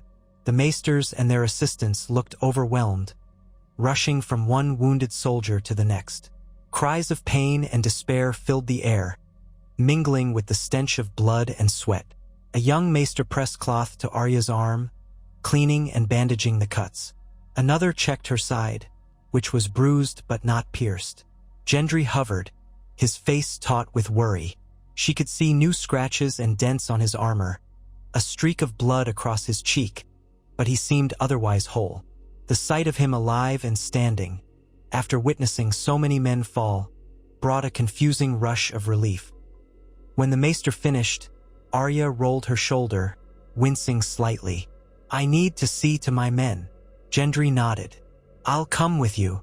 They walked through the aftermath, stepping around the dead and dying. Arya found Hallis's body, still lying where he fell. She knelt briefly, heart heavy, then motioned for one of the men to bear him to the burial detail. There were many like him, men she had led, now lifeless. The cost of war pressed upon her chest. A grim-faced Stormlander officer approached, saluting Gendry. "We have prisoners, your grace. Some of the Golden Company surrendered rather than flee. What shall we do with them?" Gendry exchanged a glance with Arya. She spoke first. "Treat their wounds if needed, but keep them under guard. We may glean information about their next move." Gendry agreed. "Yes, question them. We'll decide the rest later." As evening fell, it became clear the Golden Company had withdrawn beyond the battlefield. Scouts reported they had set up a hasty camp 2 miles south, licking their wounds. Both armies were spent, a stalemate of sorts. Yet the sense of dread loomed over the camp. This was only the first test. Tomorrow or the next day, the Sellswords might attack again, or attempt a flanking maneuver. The war was not won. That night, Arya joined Gendry and his captains in the command pavilion. Maps were consulted, casualty reports tallied. The day had cost them dearly. Nearly 1,000 dead or severely wounded, including more from the Stormlands. The Golden Company had lost more, but still had plenty of strength left. They debated whether to press the attack or hold position. Gendry wanted to push forward, hoping to shatter the mercenaries completely, but some advisors cautioned that it might lead to an ambush. Finally, they decided on a cautious approach: fortify the crossroads, send out more scouts, and be ready to move at dawn if the Sellswords showed signs of weakness. Arya supported the plan, not wanting to risk a reckless assault. She was bone-weary, her limbs aching, yet her mind refused to rest. In a quiet moment, after the captains dispersed, Gendry rested his hands on the table, shoulders slumped. Arya placed a hand on his back, feeling the tension in his muscles. He let out a slow breath. "I hate this," he muttered. "All the death. I'm supposed to protect these people." Arya's voice was low. "You did what you had to. War is never clean." He turned, meeting her gaze. "And it's not over. Are you still with me?" She caught the hint of vulnerability in his question. The weight of monarchy pressed upon him, a burden he'd never asked for. She recalled Sansa's words, that Arya could serve as a bridge between the North and the South. In this moment, she saw how much Gendry needed her support. She nodded, a small but resolute gesture. "I'm with you," he exhaled, relief softening his features. They stood there, shoulders almost touching, enveloped by the flickering lantern light and the hush of night. Outside, the moans of the wounded still punctuated the darkness, a harsh reminder of the reality they faced. Arya closed her eyes briefly, recalling the vow she'd once made, to never be a lady, to live free as a lone wolf. Yet the realm had drawn her back in. Maybe it was her fate, or maybe it was just the sum of choices she'd made. If it meant preventing a worse disaster for the people she cared about, then she would bear it, for as long as she must. When dawn broke over the battlefield, the clash of armies would likely resume. Arya Stark, the wolf who had wandered far, now stood at the crux of the realm's fate once more. The taste of iron and ash lingered in the air, and the ghosts of the days fallen weighed on her heart. Yet she steeled herself, determined. Her story and the kingdom's was far from over, and the next chapter would be written in the fires of another battle. Whatever the outcome, she would face it with sword in hand, for the sake of those who still lived and hoped for peace. Morning broke over the makeshift camp at Rushing Falls with a thin veil of clouds, the dawn light gray and cool. A clammy wind blew across the churned earth, carrying the metallic tang of old blood and the lingering smell of burned tents. Birds circled overhead in uneasy arcs. The day before, the Golden Company had tested the combined forces of King Gendry Baratheon and Arya Stark. a brutal skirmish that left hundreds dead on both sides. Although Gendry's forces had held the line, the mercenaries were not defeated. Both armies had pulled back to lick their wounds, and the uneasy hush of a new morning settled like a pall on the land. Arya woke with every muscle aching, her bandaged arm throbbing faintly where a shallow cut from a mercenary's sword had grazed her. She lay on a thin bedroll inside a tent near the center of the northern encampment. Outside, she heard men coughing and murmuring in low tones. A horse whinnied, and somewhere, a blacksmith's hammer began to clank against an anvil. They were forging new spearheads from the scraps salvaged off the battlefield. At least that was what the smiths had said. Every resource was precious. She sat up, wincing as she tested her left shoulder. The maester had assured her that her injuries were minor, but in the aftermath of so many battles in her life, she knew well that even small wounds could become large problems if they festered. She carefully unwrapped and rewrapped the bandage, finding it clean. Satisfied, she rose, dressed in her breeches and a fresh tunic, then strapped on her sword belt.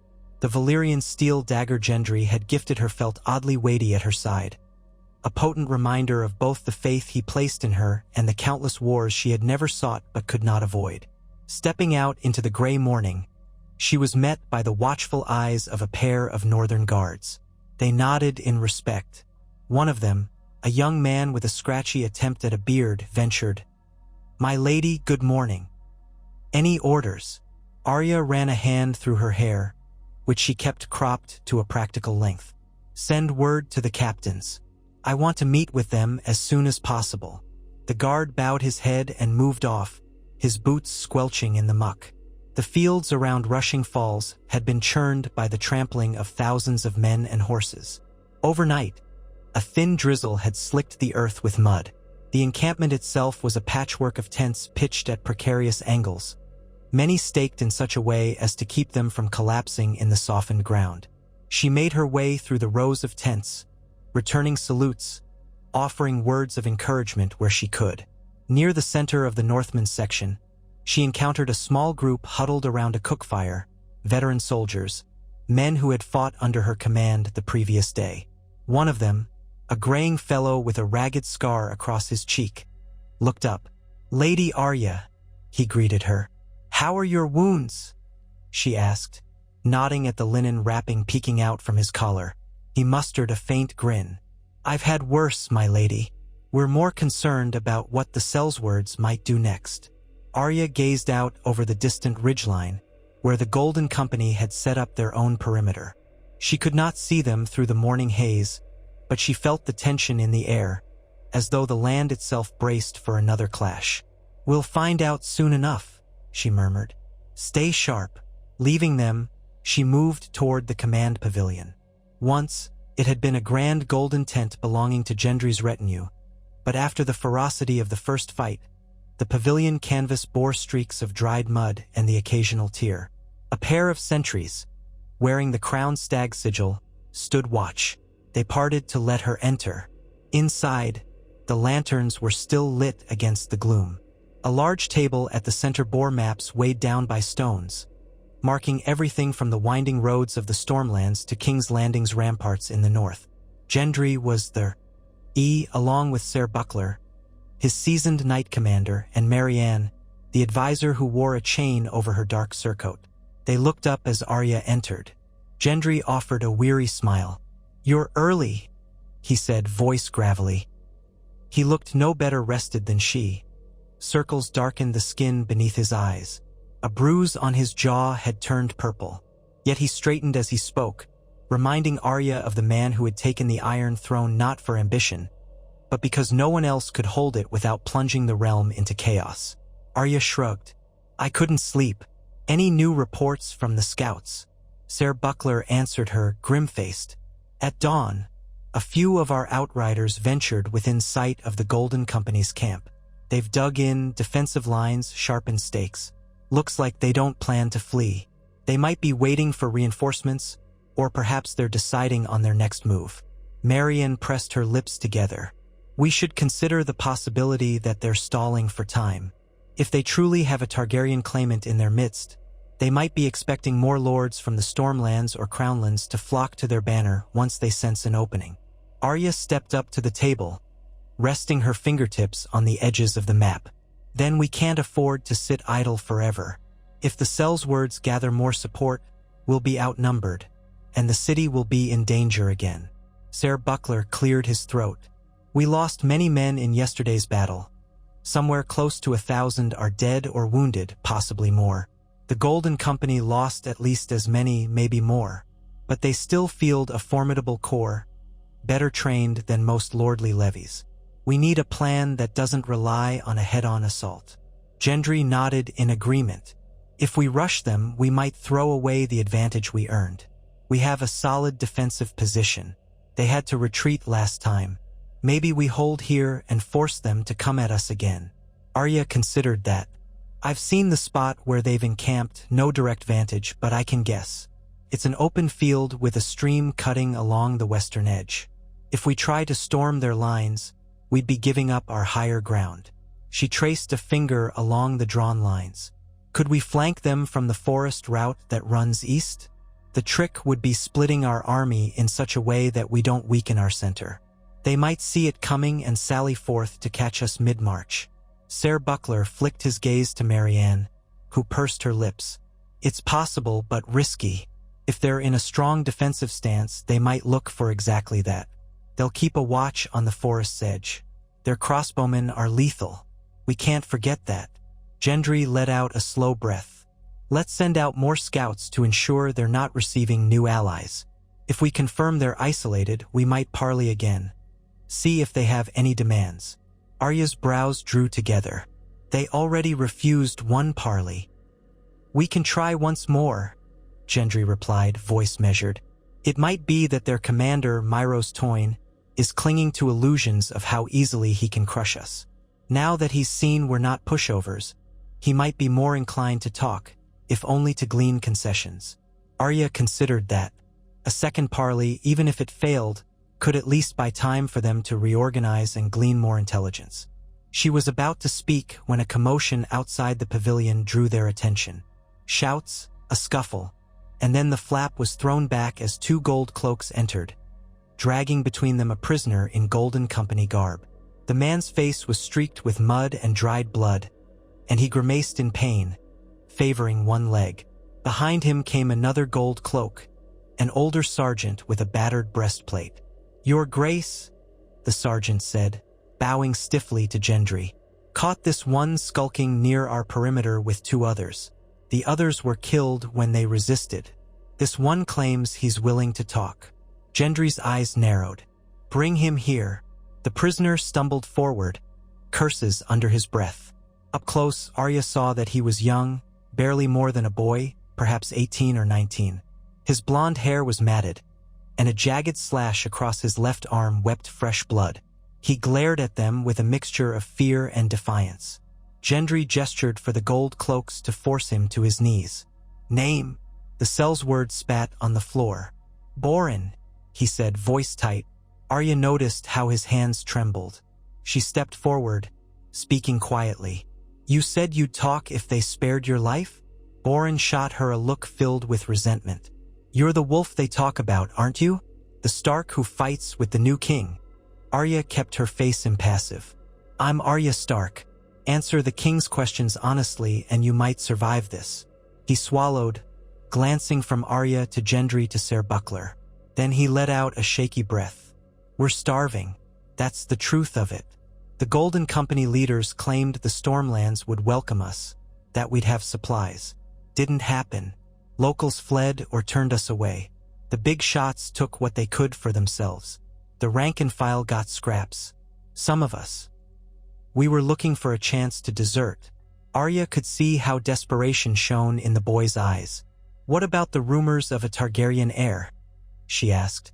Is there truly someone with blood of the dragon among you? Boren's jaw tightened.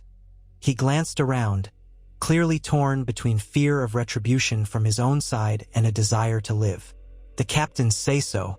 They say there's a man younger than you might think who's got Targaryen lineage.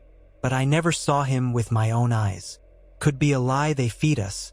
to keep us believing we've got a righteous cause. Ser Buckler sneered. Wouldn't be the first time the Golden Company conjured a false dragon to justify an invasion. Gendry's expression hardened. And what of your leader, Myros Toyne? Boren licked his lips. He's ambitious, cunning. He's got half a dozen knightly exiles around him. Men who lost fortunes in your last wars. They're all spoiling for a crown they can claim or shape. Toyne says we'll carve out a new kingdom here if you won't surrender. So they do intend to take the city, Arya said, more to herself than anyone else. Boren nodded, grimacing at the movement. They'll try, but after yesterday's fight, morale's not as high. The officers keep promising reinforcements, but we haven't seen any. Some men talk of deserting in the night. Gendry studied him for a moment. If you were captured scouting, what was your task? Boren lowered his gaze. We were sent to find weaknesses in your lines. Some gap we could slip through to sabotage supply wagons or set fires. Cut your knees out, is what they said. He winced as if expecting a blow. Arya exchanged a glance with Gendry, then looked back at the prisoner. You've told us enough to confirm they're desperate, but that doesn't mean we'll let you walk free. Are there more infiltration teams out there? Boren shrugged. Could be. My unit was the first wave as far as I know. Gendry nodded to the gold cloaks. Bind his wounds, then keep him under guard. If he proves truthful, we may spare him. If not... His voice trailed off, and the threat remained unspoken. The sergeant saluted and dragged the prisoner out. Once they were gone, Marion let out a pent-up sigh. Desperation can make the Golden Company dangerous. If they see no escape, they might fight like cornered beasts. Arya felt the heaviness of those words. Or they might collapse if they realize they can't win. It seems there's infighting in their ranks. Gendry tapped a finger on the map. Either way, we need to make a decision. Let's send a final call for parley. If they refuse again, we finish this. Better a decisive clash than letting them pick us off with sabotage attempts. No one disagreed. The plan took shape. A rider with a white banner would approach the Golden Company's perimeter by midday, carrying an invitation to negotiate. If Myros Toyne would speak, they might find a resolution, perhaps offering terms for mercenaries to lay down arms in exchange for safe passage across the narrow sea. If he refused, Gendry's host would prepare for battle at dawn the next day, using the same ground advantage as before. The day passed in tense waiting. Archers drilled in the fields. Wounded men hobbled about or lay under crude awnings, moaning softly. Arya circulated among her Northmen, checking on supplies and morale. She noticed that the men had begun calling her the Lone Wolf again, a murmur of awe and respect. It made her uneasy, but she recognized it bolstered their courage to believe someone legendary stood beside them. Around midday, a horn sounded, the parley rider returning. Arya rushed to the command area, where Gendry and the others assembled. The rider, a lanky Stormlander, slid off his horse, his face flushed with heat or fear. They agreed to a parley, he said breathlessly. At sunset, Myros Toyne himself will come with a small escort. They demand to meet in no man's land halfway between the camps. They say only the king and 2 companions on our side. No large retinues. Gendry's brow furrowed. So Toyne still wants to talk, or at least make a show of it. Marion turned to Arya. He asked for the king by name, but do you think you should go with him? Arya nodded. Yes, if the Golden Company truly thinks they have a Targaryen heir, they might make demands we haven't anticipated. I want to hear them myself. Ser Buckler cleared his throat. Then I'll remain here to guard the lines. They might try trickery.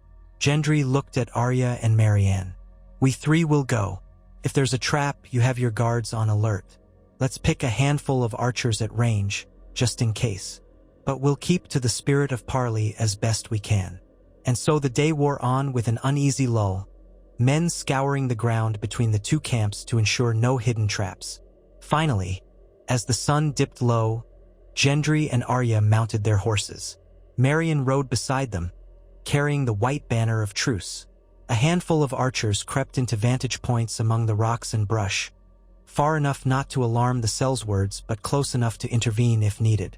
They rode out from the northern side, soon sighting a small group of mounted figures approaching from the south. The mercenaries carried a plain black banner, no gold skull, no Targaryen sigil. In their center rode a tall man in ornate black armor with gilded edges. A plume of crimson-dyed horsehair decorated his helm. He removed the helm as they neared, revealing sharp features, a beak of a nose and cool gray eyes. This could only be Myros Toyne, commander of the Golden Company's expedition. Arya took stock of the sellswords around him. 6 riders, each wearing partial plate or brigandine, their eyes scanning the surroundings for treachery. None looked eager to cross swords at this moment, but their tension was palpable. Arya felt her own heart rate spike as she halted her horse a short distance away, opposite Myros. Gendry rode to her left, Marianne to her right. Myros inclined his head. "King Gendry Baratheon, I presume," he said in a clipped accent. His voice carried the faint lilt of the free cities, though Arya couldn't place which. "You come with a small retinue, as agreed." Gendry nodded. "And you are Myros Toyne, commander of these invaders." Myros's lips twitched. "Invaders or liberators, depending on one's perspective. The Golden Company goes where we're paid or where the cause is just." Arya spoke up, her tone cold. "Is it just to carve up a land that's seen too much war already? The small folk have nothing left to give you." Myros regarded her with a flicker of interest. "You must be Arya Stark. I'd heard rumors of your presence. The famed wolf in the south. The slayer of the Night King, so the songs say." She offered no reaction to his taunt, only stared back. Gendry's voice cut in low and controlled. "We offered this parley because we'd rather avoid more bloodshed. Your men are battered. Ours are too. Neither side gains from a prolonged campaign. Lay down your arms, return across the sea, and we can end this here." One of Myros's escorts, a grizzled knight, snarled, "We are promised land and gold by right. The Targaryen line." Myros lifted a gauntlet hand, silencing him. "Quiet, Ser Eldrick. Let the king speak." Then he turned back to Gendry, arching an eyebrow. "You believe we'll simply depart because you ask nicely?" Gendry returned his stare. "I'm prepared to offer terms. Safe passage to your ships, with enough provisions to make the voyage. We'll even pay for some of your crossing. In exchange, you swear never to return to Westeros under arms. Otherwise, we meet in battle. And you know how that ended yesterday. For both of us." Myros gave a short, mocking laugh. "How magnanimous. Pay our passage? So the so-called bastard king from the House of Baratheon can keep his throne unchallenged." His tone dripped sarcasm. "Our soldiers have bled to put a rightful claimant on that throne, or to carve out a place for ourselves. We will not slink away empty-handed." Arya leaned forward on her saddle. "And who is this rightful claimant? A Targaryen? A child? A puppet with the name and none of the blood?" A flash of anger crossed Myros's face. "I have no reason to reveal our candidate to you, though if the realm is so weary of war, perhaps your so-called King Gendry should yield the seat to one of truer lineage." Gendry's fists tightened around his reins. "Name him if he exists. I've seen no dragon banners, no proof of a living Targaryen." Myros bared his teeth in a predatory smile. "He remains hidden for now until the time is right, and that time may be soon." Arya felt a surge of frustration. This was going nowhere. "Thousands of your men will die if you press on, and you'll likely lose. The realm has had enough of pretenders." Myros shrugged. "We came for the sake of broken promises, exiled lords, and gold. If we can achieve our aims through negotiation, we will. But we aren't leaving as beggars." He paused, flicking his gaze between Gendry and Arya. "You want peace? Pay us our price. A large sum, enough to see each rank-and-file soldier fairly rewarded. And we demand Storm's End or another seat in the Stormlands for our exiled knights, who have nowhere else to go." Gendry's expression turned dark. "Storm's End is the seat of House Baratheon. I won't hand it over to foreign mercenaries." Myros's eyes glinted. Then the alternative is more blood spilled. If you think your battered host can repel another major assault, you may be mistaken. We still have 8,000 men capable of fighting. That's fewer than you started with, Arya observed sharply. And every day your men desert or starve. Starvation can be alleviated, Myros said. Once we seize the farmland and storehouses between here and Storm's End, reinforcements from Essos might yet come. The question, King Gendry, is whether you want to risk it all for a seat that was never truly yours in the first place. Gendry's temper flared in his eyes. Arya knew that tone, knew how Gendry bristled at mentions of his illegitimacy. But he inhaled slowly, forcing calm. Then there's nothing more to discuss, he said in a measured voice. We won't yield Storm's End. We'll pay a fair sum, but not enough for you to buy a kingdom in Essos. Myros's silence was telling.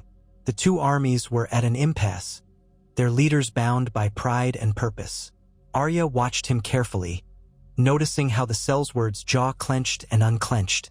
Pride was a dangerous thing. She had seen it kill men on both sides more than once. Marion ventured, Commander Myros, the realm truly wants peace. How many more must die for your ambitions? He darted a glance at her chain of office, then at Arya. I fought in Essos for 20 years. I've seen more death than you can imagine. One more battle doesn't frighten me, but it might frighten your allies who seem uncertain about their new king. Perhaps they'll see reason where you do not.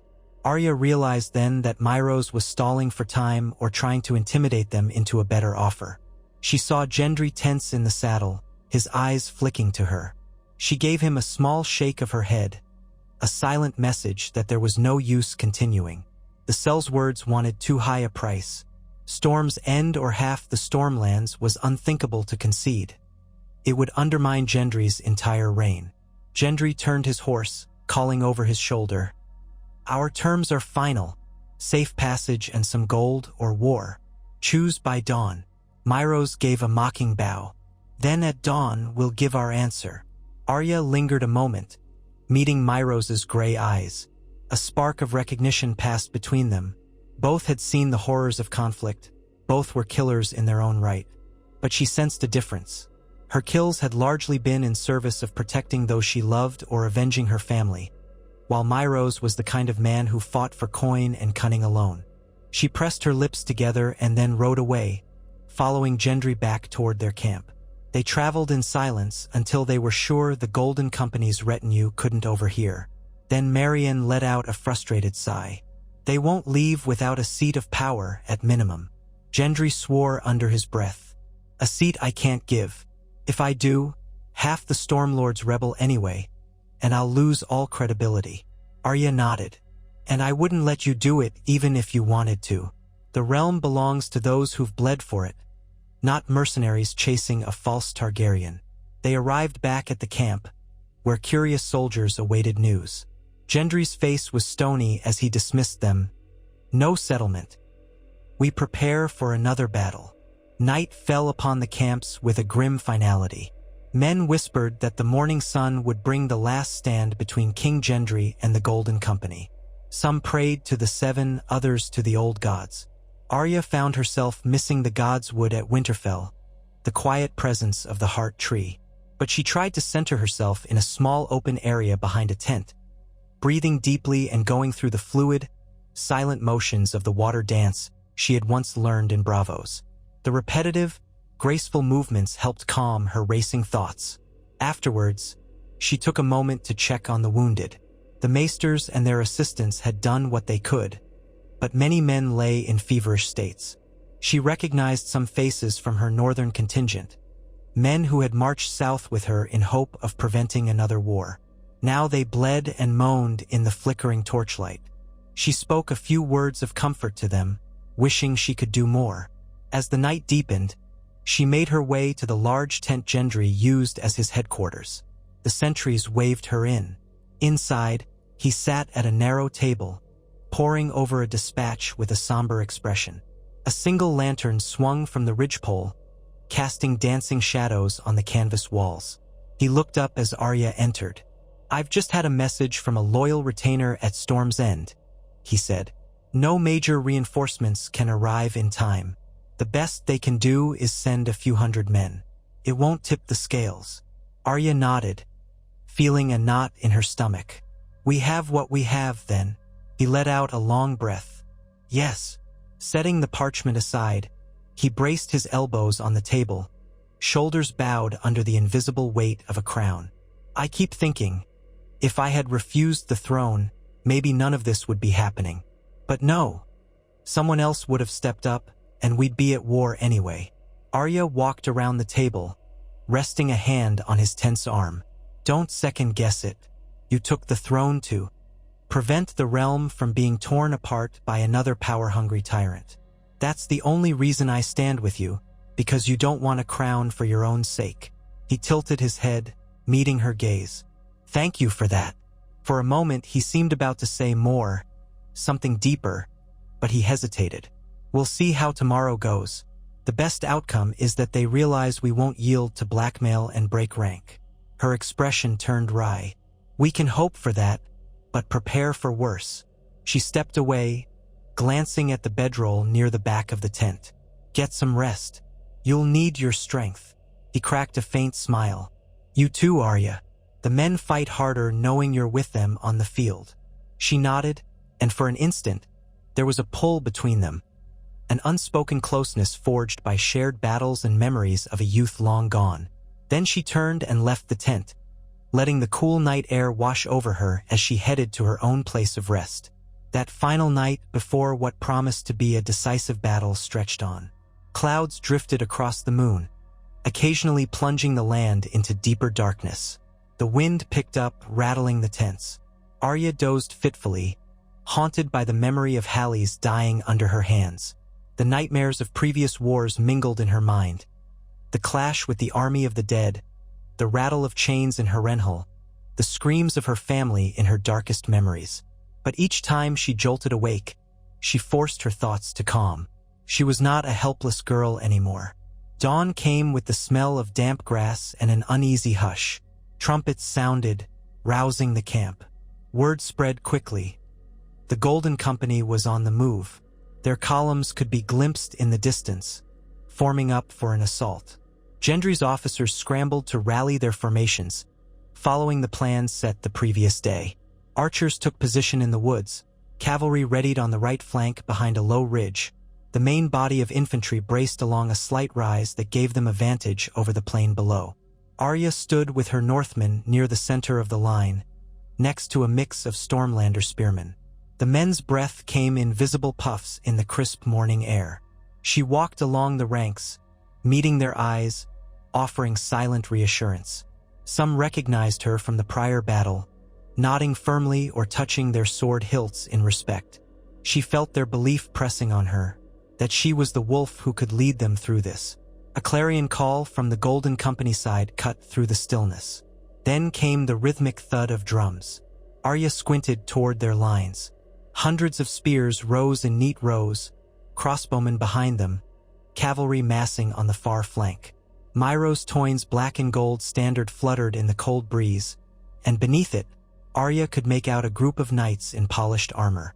Even at this distance, their purposeful movements set her nerves on edge. They looked disciplined, ready. The hush before battle fell over the field like a held breath. Arya steadied herself, gripping her sword. She caught sight of Gendry some distance away, mounted and flanked by his banner carriers. He raised his hammer, and the signal horns on their side sounded an echoing note. With that, the Golden Company began to advance. Unlike the chaotic clash of the previous day, this felt more orchestrated. The Golden Company advanced in measured steps, crossbows held high. Their cavalry circled wide, as if seeking an opening. Arrows from Gendry's archers arced overhead. Some fell short. Others found targets, and men dropped, but the mercenaries kept moving. A volley of crossbow bolts whistled back. Arya ducked behind her shield as projectiles clattered around them, hearing the pained cries of those less fortunate. Then the distance closed. Shouts rose from both lines. Arya saw the front ranks of the Golden Company lower spears, quickening to a jog. The Stormlanders and Northmen braced. The clash was thunderous, spears splintering on shields, men grunting and screaming as they closed into brutal hand-to-hand fighting. Arya darted forward, parrying a thrust from a sellsword, then driving her blade into his side. He toppled, dragging another man down in his death throes. Around her, the line surged and bowed, battered by the sheer press of bodies. The mercenaries fought with disciplined ferocity. No wild chaos, but an organized push. The defenders responded as best they could, relying on the slight slope to hamper the enemy's formation. Overhead, arrows continued to rain down from both sides, though it was dangerous to shoot too close to the melee. A few yards away, a Stormlander cried out, pinned by a sellsword who raised an axe for a killing blow. Arya lunged, slicing across the mercenary's arm. He howled, turning on her, but she slipped inside his guard and drove her sword into his belly. When he fell, she moved on, scanning for the next threat. The world shrank to a chaos of shouts, steel, and the pounding of her heart. Somewhere to the right, the thunder of hooves indicated a cavalry maneuver. Arya glanced that way and saw Gendry's knights charging into the flank of the Golden Company's line, scattering crossbowmen.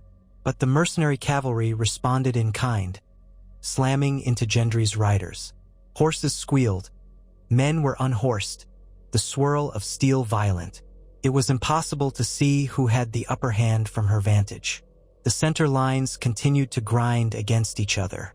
Arya found herself battered by the crush, forced to fight in half spaces. Each step labored.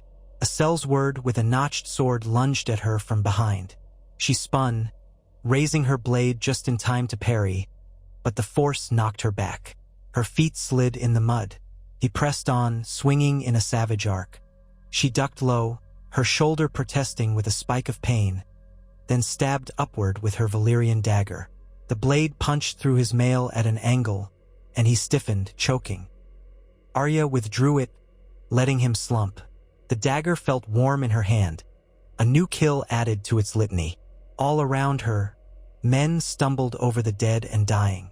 The line threatened to buckle in places. She saw a cluster of sellswords pushing through a gap where Stormlanders had fallen. Arya signaled to a handful of Northmen, rallying them to that breach. They closed ranks, forming a bristling array of spears. The mercenaries hesitated, giving Arya's group a chance to drive them back in a short, vicious engagement. Blood splashed her boots, her sword arm felt leaden, but she refused to falter. Step by step, they repelled the mercenaries from that gap. Suddenly, horns blared from the far side of the battlefield. Arya saw the Golden Company's cavalry pulling back, retreating behind their infantry. Then a new wave of infantry surged forward, fresh men who hadn't clashed the previous day. They wore cleaner tabards, heavier armor. A storm of crossbow bolts preceded them, thinning the defenders.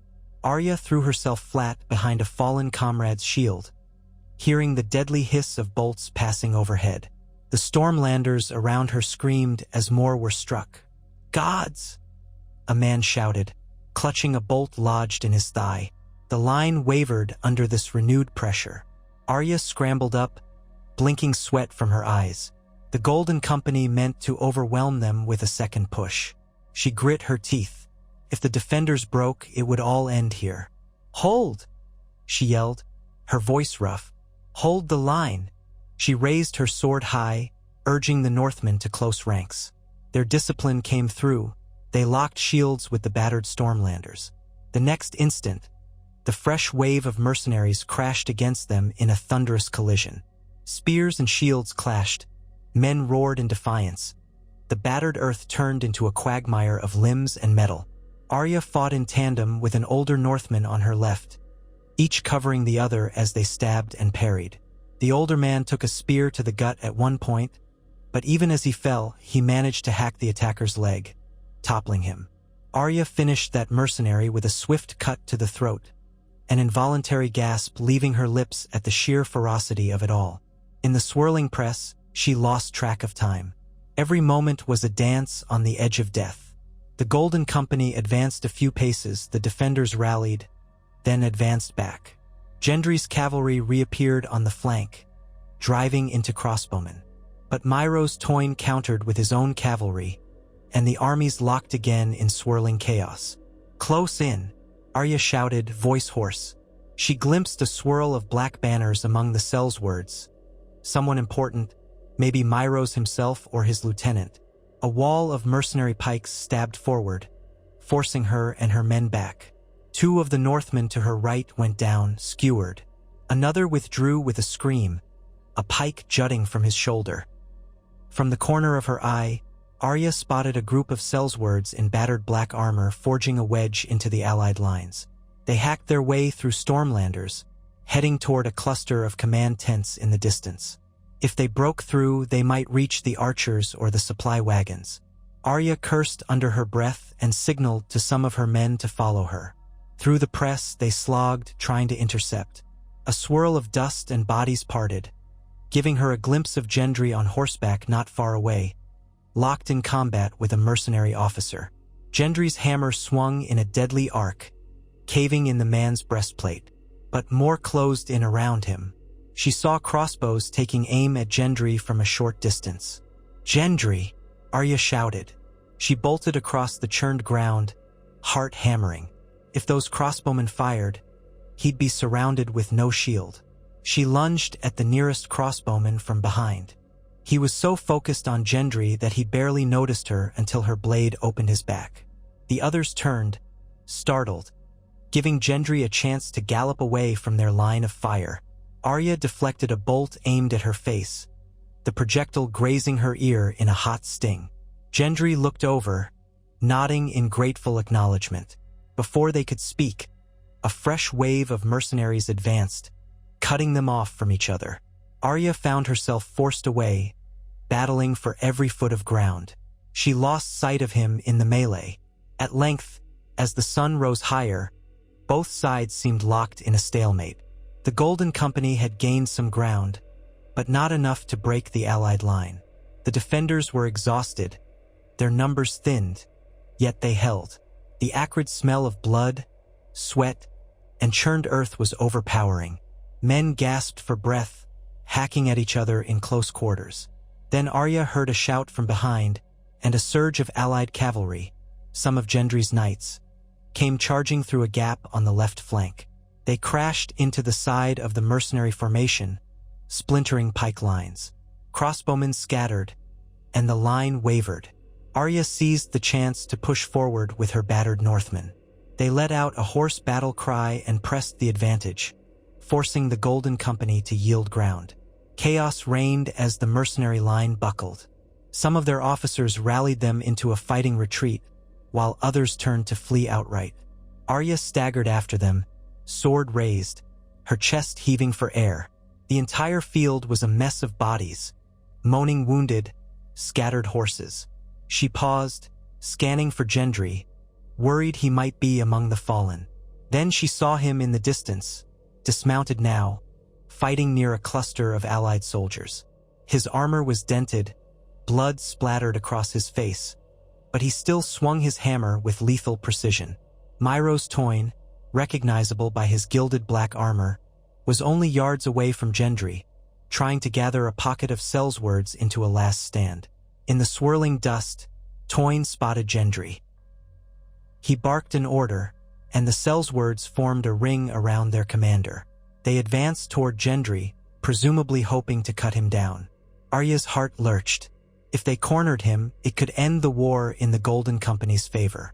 She sprinted across the gore-strewn ground, yelling at any ally in earshot to follow her. A handful of Northmen and Stormlanders rallied, trailing behind her. Suddenly, Toyne locked eyes with Gendry across the melee. With a cry, he drove his horse forward, brandishing a long sword. Gendry turned, raising his hammer, just as Toyne's blade crashed down. The force drove Gendry back a step, but he held firm, deflecting the next blow with the hammer's haft. Toyne's horse kicked and reared, threatening to trample Gendry. Gendry rolled aside, slamming his hammer into the horse's flank. The beast neighed in agony, toppling sideways. Toyne tumbled free, hitting the ground with a jarring thud. Arya closed in, panting, trying to reach Gendry before the Sellswords' men overwhelmed him. But Toyn was already back on his feet, agile despite his ornate armor. He lunged at Gendry, sword whistling. Gendry parried clumsily, clearly fatigued. The next second, two Sellswords rushed him from behind. Arya threw herself at one of them, blade biting into his side. She wrenched him away from Gendry just in time. The other Sellsword battered at Gendry's guard, but Gendry pivoted and slammed his hammer into the man's chest, sending him sprawling. Now only Myros Toyn stood, facing Gendry and Arya as the rest of the mercenaries around them fell back or lay dead. Toyn's breath rasped in his helmet, eyes blazing with fury. "A bastard king and a wolf girl," he sneered. "What a story." "You can end it here," Arya said, her voice harsh with exhaustion. "Yield, and call off your men." Toyn gave a barking laugh. "And accept exile? No. If I die, so be it, but I won't slink away." He raised his sword, pointing it at Gendry. "Come, king. Prove your throne is worth your blood." Gendry hefted his hammer, trembling from fatigue, but his eyes shone with grim determination. He glanced at Arya, who gave him a curt nod. In that moment, she understood. Gendry needed to end this himself. The men of the realm needed to see him stand victorious. And so, she stepped back, holding off any lurking Sellswords who might intervene. Toyn lunged, launching a flurry of strikes that Gendry parried. The ring of metal on metal filled the dusty air. Gendry countered with a massive overhead swing. Toyn sidestepped, slashing at Gendry's leg. Sparks flew as metal clashed. Gendry hissed in pain, staggering. Arya's heart tightened, but she forced herself not to jump in. This duel was Gendry's to win or lose. The Sellsword commander pressed his advantage, smashing Gendry's hammer aside and driving him back. Gendry barely recovered in time to block a thrust that would have run him through. For a moment, it seemed Toyn had the upper hand, his footwork precise, his strikes relentless. But Gendry had not survived the War of the Dead by luck alone. Summoning his last reserves of strength, he launched a desperate counterattack. He feinted high, then brought the hammer around in a wide arc. Toyn tried to dodge, but the hammer connected with his right shoulder, denting the armor and spinning him around. Toyn stumbled, a pained roar escaping his lips. Gendry did not hesitate. He drove forward, raising his hammer for a final blow. Toyn managed to lift his sword in a last-second block, but the hammer shattered the steel and crashed into Toyn's breastplate. The force lifted him off his feet. He hit the ground hard, armor caving inward. He coughed blood, his sword broken near the hilt. A hush seemed to fall around them, the immediate circle of fighters pausing in shock. Gendry stood over the fallen commander, chest heaving, hammer dripping with gore. Toyn tried to speak, but only ragged gasps emerged. His glare at Gendry was equal parts hate and grudging respect. "If you yield," Gendry managed, his voice raw, "we can spare your men." Toyn's face twisted. He spat blood, coughed, and then let out a final rattling breath. The tension fled his body, eyes glazing in death. Myros Toyn, commander of the Golden Company, was gone. All around, the mercenaries who had witnessed the duel began to falter. Shouts of "the commander is dead" and "fall back" echoed across the field. Some continued fighting in pockets, but many threw down arms or tried to flee. The Allied forces pressed forward, rounding them up. Within minutes, the Golden Company's formation broke entirely, disintegrating into chaos. Soldiers ran in every direction, some screaming for quarter, others scattering into the distant hills.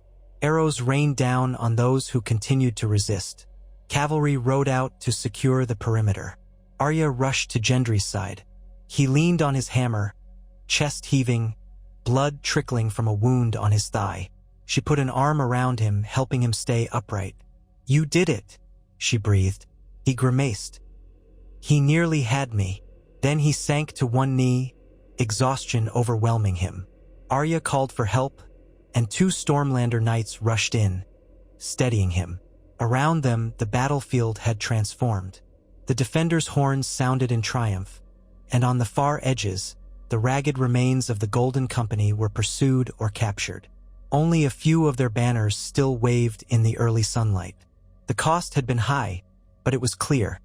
King Gendry's forces had won, delivering a crushing blow to the mercenaries who sought to place a pretender on the throne. In the hours that followed, the living gathered the dead, and the moans of wounded men underlined the steep price of victory. Arya took command of a detachment to secure the Golden Company's camp. They found it half abandoned. Some mercenaries had fled in the night, taking what supplies they could. Others waited in sullen groups to surrender, tossing aside weapons with bitter expressions. They had no more stomach for battle with their leader dead. One group included a few knights who bore the tarnished sigils of exiled houses. Fry, Hightower, even a Targaryen loyalist from old bloodlines. They stared at Arya in resentment and fear. She assigned guards to keep them under watch. Many captives asked for amnesty, claiming they only fought for coin. But there would be no easy absolution. Gendry and his council would decide their fate. By midday, the scope of the carnage was clear. Allied casualties were staggering. Perhaps another 1,000 dead, with hundreds more wounded. The Golden Company had suffered even worse, losing half their remaining force in the rout. The rest were scattered or captured. The rumored Targaryen heir never appeared, and no sign of him was found in the camp. Likely he had been a fabrication, or else the conspirators had hidden him so well that his presence was useless now. When Arya returned to the main encampment, she found Gendry seated in his command pavilion, leg wrapped in a tight bandage. A maester hovered nearby, fussing over the wound. Gendry's armor had been stripped away, revealing bruises across his torso. He looked exhausted but alert, glancing up as Arya entered. She caught the flicker of relief in his eyes. She stepped inside, removing her own dented cuirass, wincing at the bruises beneath. "How's the leg?" she asked. The maester answered, "A clean cut. I've stitched it. So long as he rests and the wound doesn't fester, he'll keep the leg." Gendry tried to force a small grin. "Better than losing it, I suppose." Then, more seriously, "Report." Arya settled onto a wooden stool. "The Golden Company is broken. A large portion fled, another portion surrendered. No sign of the so-called Targaryen. Captives are being rounded up. We'll have hundreds to deal with, plus the wounded. Some of your knights are out scouring for any pockets of resistance." He nodded slowly, eyes shutting a moment. "Good, Tage. This has to be the end of it." She studied him. "It will be if we handle the aftermath properly. The Sellswords who remain might be ransomed or offered a chance to return across the narrow sea. The local lords won't want them here. We can't let them roam as brigands." "Agreed," Gendry said. "We'll have to find a way to pay for their passage, within reason, just to rid Westeros of them. They came for a Targaryen dream or for gold. They found nothing but death." Arya thought of Halleys, the men she'd lost. "We paid a higher price than we wanted, but at least the city is safe for now." Silence fell, heavy with the weight of all that had happened. At length, Gendry spoke, voice subdued. "The men will hail this as my victory, but it was yours as much as mine. You and the North saved us." She shook her head. "We saved the realm, not just you. That's what matters." She hesitated, letting out a slow breath. "Still, the North won't remain in the South forever. Sansa will want her men back once things are settled. We agreed to help keep the peace, not stay indefinitely." He opened his eyes, a flicker of resignation there. "I understand. But while you remain, if you remain, I'd welcome your counsel." Arya glanced aside, uncertain. The push and pull of her loyalty to the North and the sense that the realm might still need stabilizing ward in her mind. "I'll see this through," she said softly. "At least until the Golden Company is gone for good. After that, we'll talk about the future." He nodded, and for a moment, the tension in the air eased. "Thank you," he murmured. "Truly." They sat in an exhausted hush, the maester quietly seeing to Arya's superficial wounds, muttering about the risk of infection. Outside, the bustle of soldiers rummaging through the battlefield, tending the wounded, and burying the dead continued. Life and death intermingled as always in Westeros, and Arya felt that familiar pang of sorrow for all the souls lost. But relief mingled with that sorrow, relief that for once, a threat had been halted before it could engulf the entire realm. In the days that followed, the Allied forces took stock of their battered armies. The Golden Company's presence in the region evaporated. Some small bands tried to escape, but they were hunted down or forced to surrender. The talk of a Targaryen heir proved to be smoke and mirrors. No credible claimant emerged. A few exiled knights insisted that the blood of the dragon lived on in distant relations, but with Myros Toyne dead and the company routed, no one heeded those claims. Ravens flew to every corner of Westeros, announcing the victory at Rushing Falls. Lords who had wavered now pledged themselves more securely to King Gendry, relieved they would not be overrun by mercenaries. The small folk, weary and battered, looked on with guarded hope. But the realm was not fully at peace. There were still pockets of discontent, scattered outlaws, and bruised pride among certain houses. Gendry's hold was stronger, yet the Iron Throne had never been easy to keep. Arya devoted her time to ensuring the Northmen were cared for, the wounded nursed, the dead buried or sent home for burial if possible. She wrote letters to Sansa detailing the outcome, thanking her for the men who had fought so bravely, and explaining that she might remain a while longer to oversee the last phases of the settlement. She knew Sansa would understand. Peace in the south would benefit the north just as much. Gendry sent word to Storm's End, calling for a small council to meet in King's Landing once they returned. He would invite the lords of the Crownlands and the Stormlands, and representatives from the Reach and Dorne, to affirm a new era of unity. Whether they would truly unite was another question, but at least the biggest immediate threat had been removed. Within a fortnight, the combined armies moved back toward King's Landing, leading columns of prisoners who had agreed to lay down arms. Many were put to manual labor, repairing roads and assisting in tasks to restore order. Others simply awaited passage on ships out of Westeros, though the crown's coffers were strained. Arya noted the tired resignation in the men's faces, some of whom had never imagined their contract would end so poorly. During the journey, Gendry leaned heavily on Arya's advice. He pressed her to speak with captured mercenary officers to see if they had any lingering illusions of Targaryen power. She found most of them simply wanted to avoid execution or the dungeon. None revealed any credible heir. One or two insisted that the real Targaryen claimant had fled back to Essos weeks ago, but they had no proof. Arya suspected it was all rumor, a lure to keep the Sellswords invested in a grand cause that never existed. At last, King's Landing came into view, the sprawl of the city hugging the Blackwater Bay, the Red Keep perched on the cliff, banners flapping in the sea breeze. Arya felt a sense of conflicted relief. She had grown to hate this city with its betrayals and tragedies, yet it was also the seat of power for the realm she kept safeguarding. As they entered through the battered gates, crowds gathered, some cheering the returning soldiers, others simply staring in wary awe. Word had spread of the victory. The city was not as riotous as it had been in the uncertain days, though it still wore the scars of war and neglect. Gendry rode at the head of the column, flanked by gold cloaks. Arya kept to his right, wearing her Stark insignia. The presence of northern troops in the city was unusual but mostly welcomed, given that they had helped fend off the mercenary invasion. Over the next few days, the captives were locked in secure yards, supplies accounted for, and the battered allied host disbanded or billeted in city garrisons. Many of the Northmen wanted to return home soon, longing for the crisp air and relative peace of their own land. Arya told them to hold fast for a time, just until the final details of the truce and prisoner arrangements were sorted. At the Red Keep, the battered courtyard greeted them. Gendry's advisors hustled about, making arrangements for a small victory ceremony. Arya found the pomp distasteful, but recognized that the realm needed a symbol of closure. She allowed them to fit her with a new tunic embroidered with the Stark wolf. Gendry dressed in simpler finery, wearing the crown that had been fashioned for him. The official ceremony in the throne room was brief.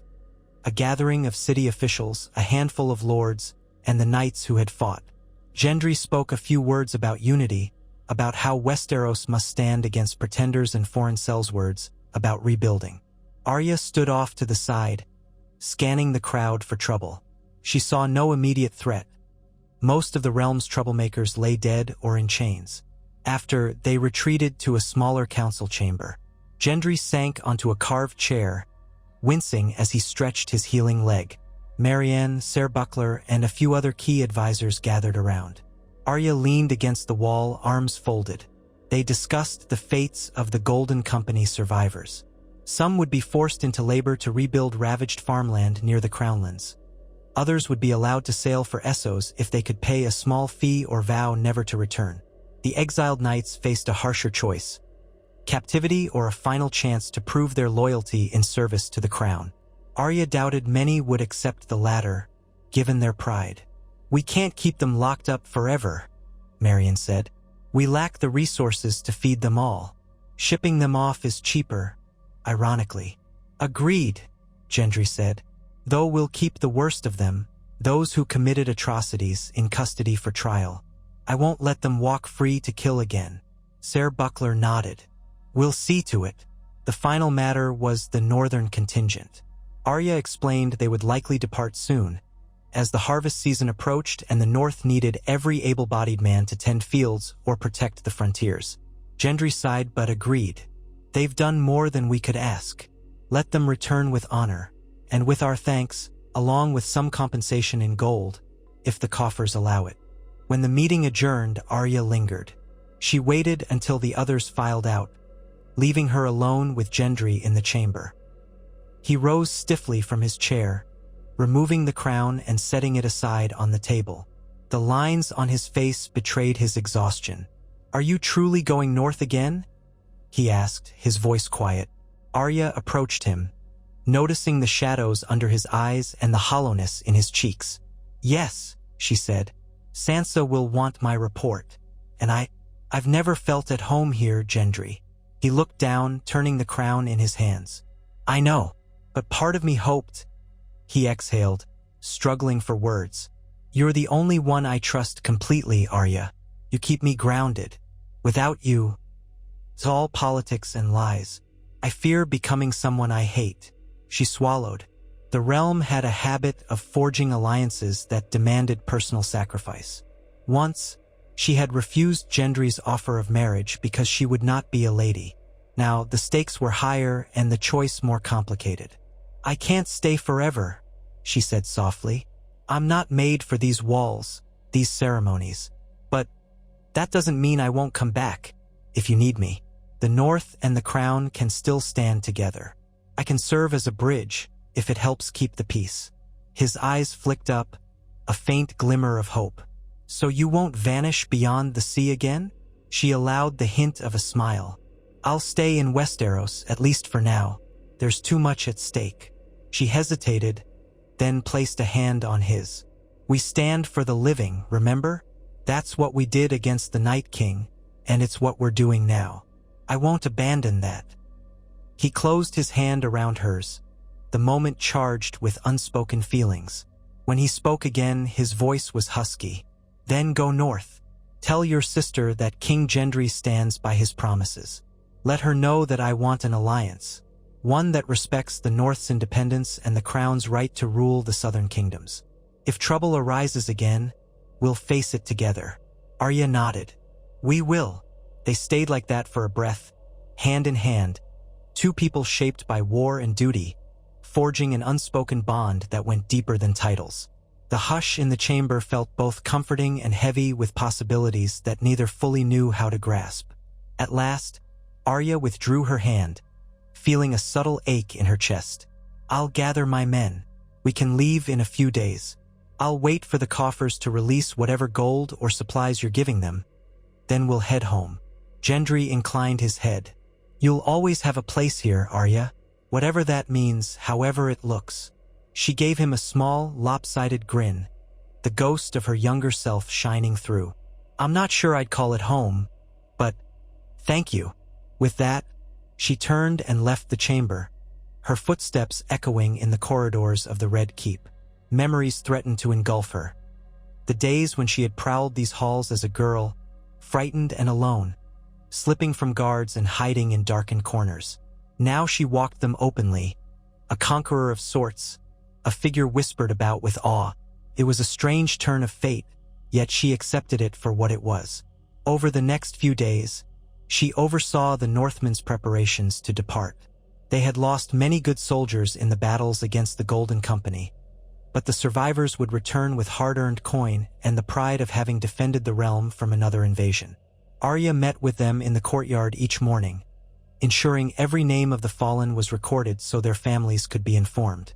A sense of solemn duty pressed on her, but also a certain relief that no further battles awaited them here. One morning, as the men prepared wagons and rechecked weapons, a messenger arrived from Gendry with a sealed coffer. Inside, Arya found a modest amount of gold, compensation for the northern forces, and a personal note from the king.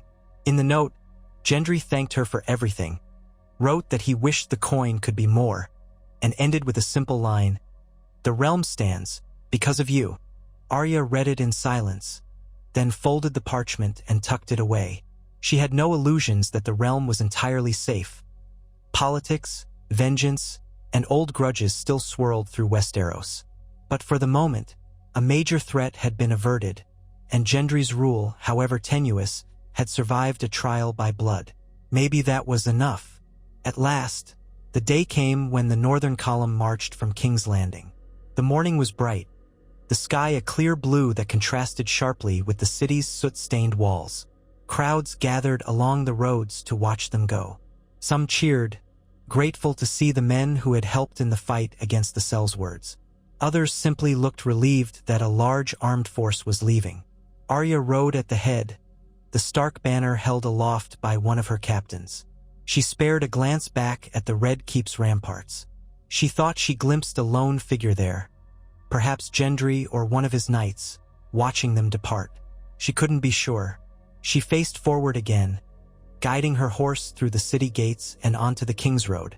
The rhythmic clop of hooves and the rumble of wagons accompanied them as they headed north, into the distance. The journey promised to be long, but after everything they had endured, it felt almost peaceful. Bit by bit, the city's noise faded behind them. Arya inhaled deeply, savoring the fresher air beyond the outskirts. She could almost taste the scent of pine and snow on the breeze, even though the north was still many leagues away. Halting at a small rise, she turned in her saddle, letting her gaze roam over the men who followed. Tired, scarred, but proud. They had done their duty once again. Her mind drifted to memories of all the battles she had seen, all the roads she had walked. A faint flutter of uncertainty stirred in her chest when she thought of the future. Would the realm remain stable? Would Gendry's seat hold firm against the next crisis? Would she once more be called to defend it? She exhaled. One step at a time, she reminded herself. For now, they would return to Winterfell, to the old gods, to her sister's wise counsel. Whatever challenges awaited beyond that horizon, political intrigues, simmering feuds, or the faint chance of yet another Targaryen pretender, she would face them when the time came. She was still Arya Stark, the wolf who had walked in darkness and brought dawn to a realm threatened by nightmares. She would never be a queen, nor even a lady in the southern sense, but she carried with her a sense of duty that bound her to the fate of Westeros. Kicking her horse into a steady trot, she led her column onward. The King's Road stretched before them, winding toward the neck and the familiar pine forests of the north. As the miles passed under her horse's hooves, she felt the tension in her shoulders lessen, replaced by a cautious hope. The realm was a fragile thing, always threatened by those hungry for power, but for the moment the people had a chance to breathe. Gendry Baratheon sat on the Iron Throne, a far cry from the day he first held a smith's hammer in the sweltering forges of Flea Bottom. The North remained free under Lady Sansa Stark, its independence or near independence recognized. And Arya herself, neither no one nor merely a lone wolf, had found a new role, straddling the line between her home and the wider realm, ready to return if called, ready to protect those who could not protect themselves. Behind her, the wagons rattled, men muttered in low voices, and the banner of the direwolf fluttered in the wind. Ahead of her, a new chapter of her life stretched forth. She did not know what shape it would take. Adventure, duty, perhaps even something like peace. But she would not run from it. She was Arya Stark of Winterfell, and she would meet whatever came her way with a clear gaze and a steady blade. The caravan continued north, disappearing at last into the tapestry of the King's Road, leaving the memory of another war behind. But in the hearts of those who lived, hope glimmered once more, faint, but steady as the beat of a direwolf's heart in the silent forests of home. And thus the realm went on, shaped by the sacrifices of a wolf and a blacksmith king, who dared to stand against the tides of chaos and carve out a fragile peace for the 7 kingdoms they had learned to love, in their own separate yet intertwined ways.